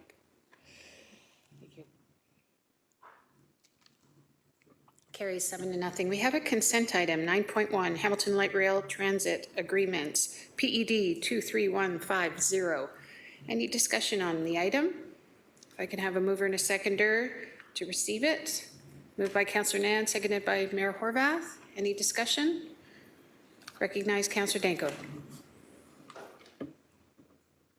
Thank you, Chair. Just looking at the report, and one of the outstanding agreements and protocols is the property disposition strategy. I'm just looking for what it was specifically called, but anyway, I think we heard pretty clear today that one of the major issues ongoing is the provision of affordable housing in the LRT project. That was one of the core discussion items when the federal government came to the table with funding. And one of the ways that can be achieved, and hearing from Metrolinx that nearing the end of the project, they'll know what lands they have available. But as we're still negotiating that the disposition of property agreement, that we do consider, and I know there's already been direction to this effect, so staff already have direction, but just I suppose a reminder that if the city has first right of refusal, that is then part of the affordable housing strategy. Thank you, Councillor Danko. Director Sheikh, would you like to speak to that or just confirm? Thank you. Through the chair, Councillor, thank you for the question. The real estate protocol, I think that's what we are referring here.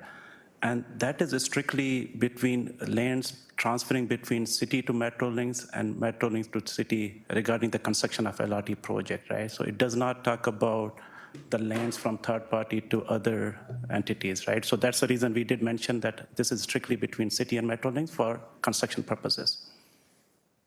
Thank you, Director. Councillor?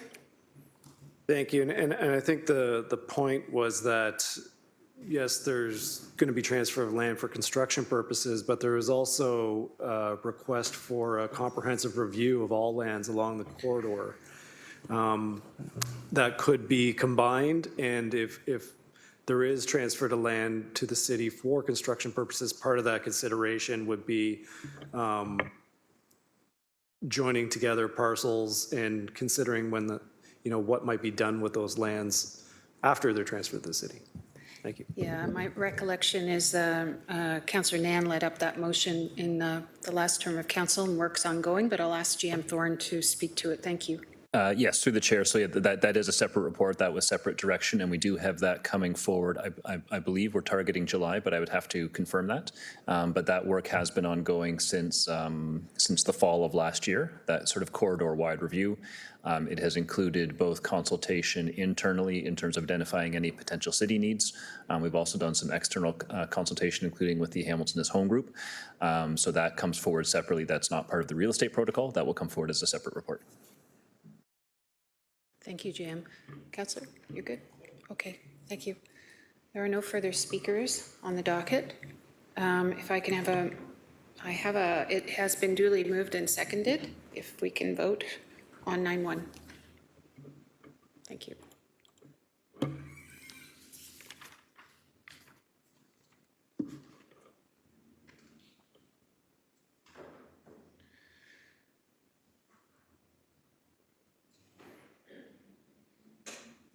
Councillor Danko?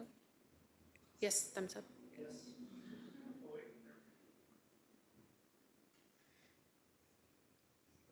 Thank you. That carries 7-0.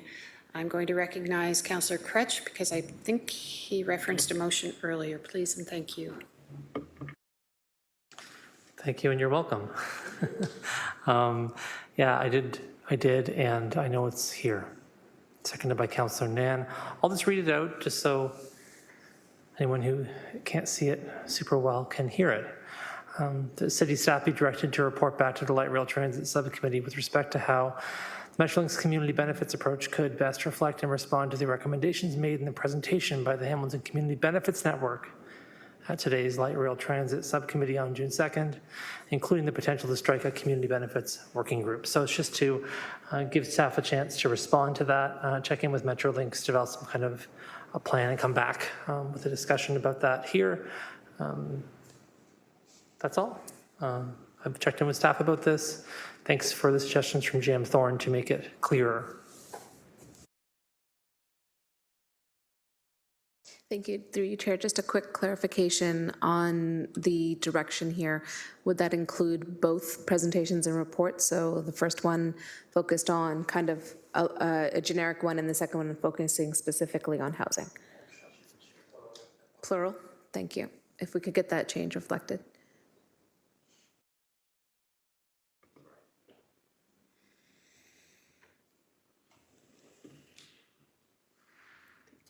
Satisfactory? Yes, thank you.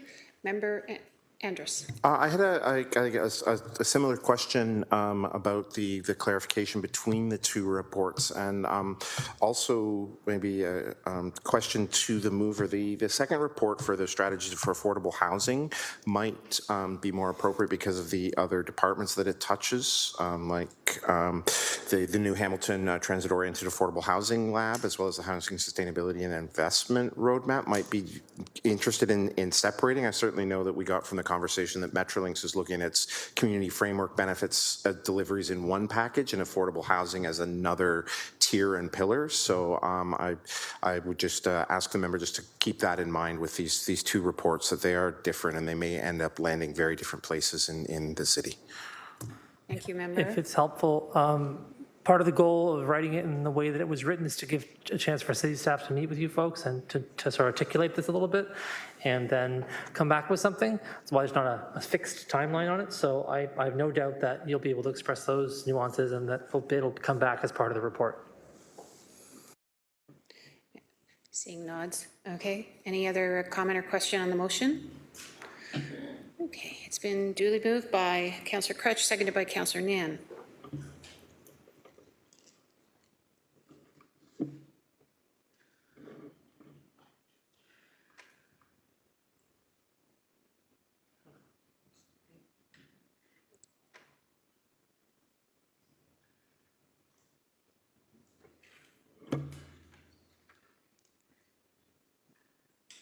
Oh, it is up. It's up.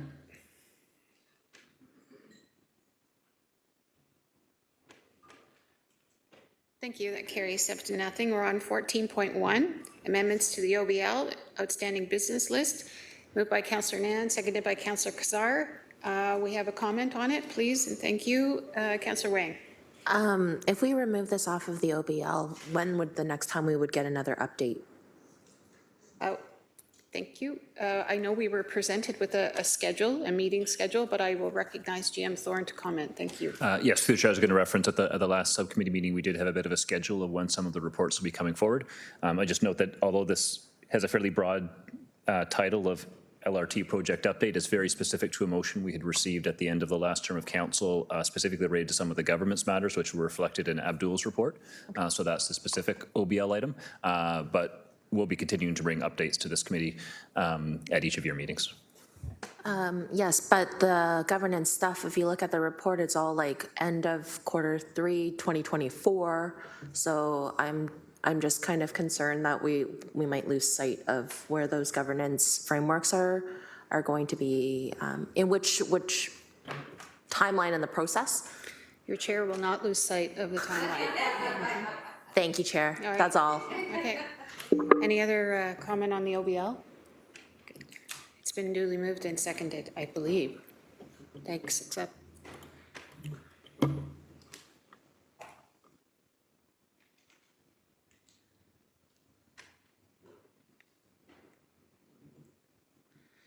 That carries 7-0. Any other items people would like to raise? Good.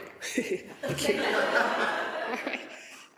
Before we adjourn, I know on behalf of Mayor Horvath, I'd like to express our thanks again to staff from Metrolinx for your presentation, and your presence this morning is very welcome, and thank you for the information. And to the City of Hamilton staff, always thank you for your diligence and preparation. Thank you. Adjourned by Mayor Horvath. No. Oh. Mayor Horvath and Councillor Nan.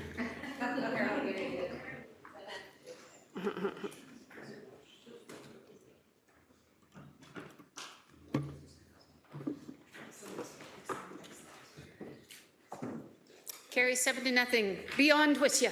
Get on. Good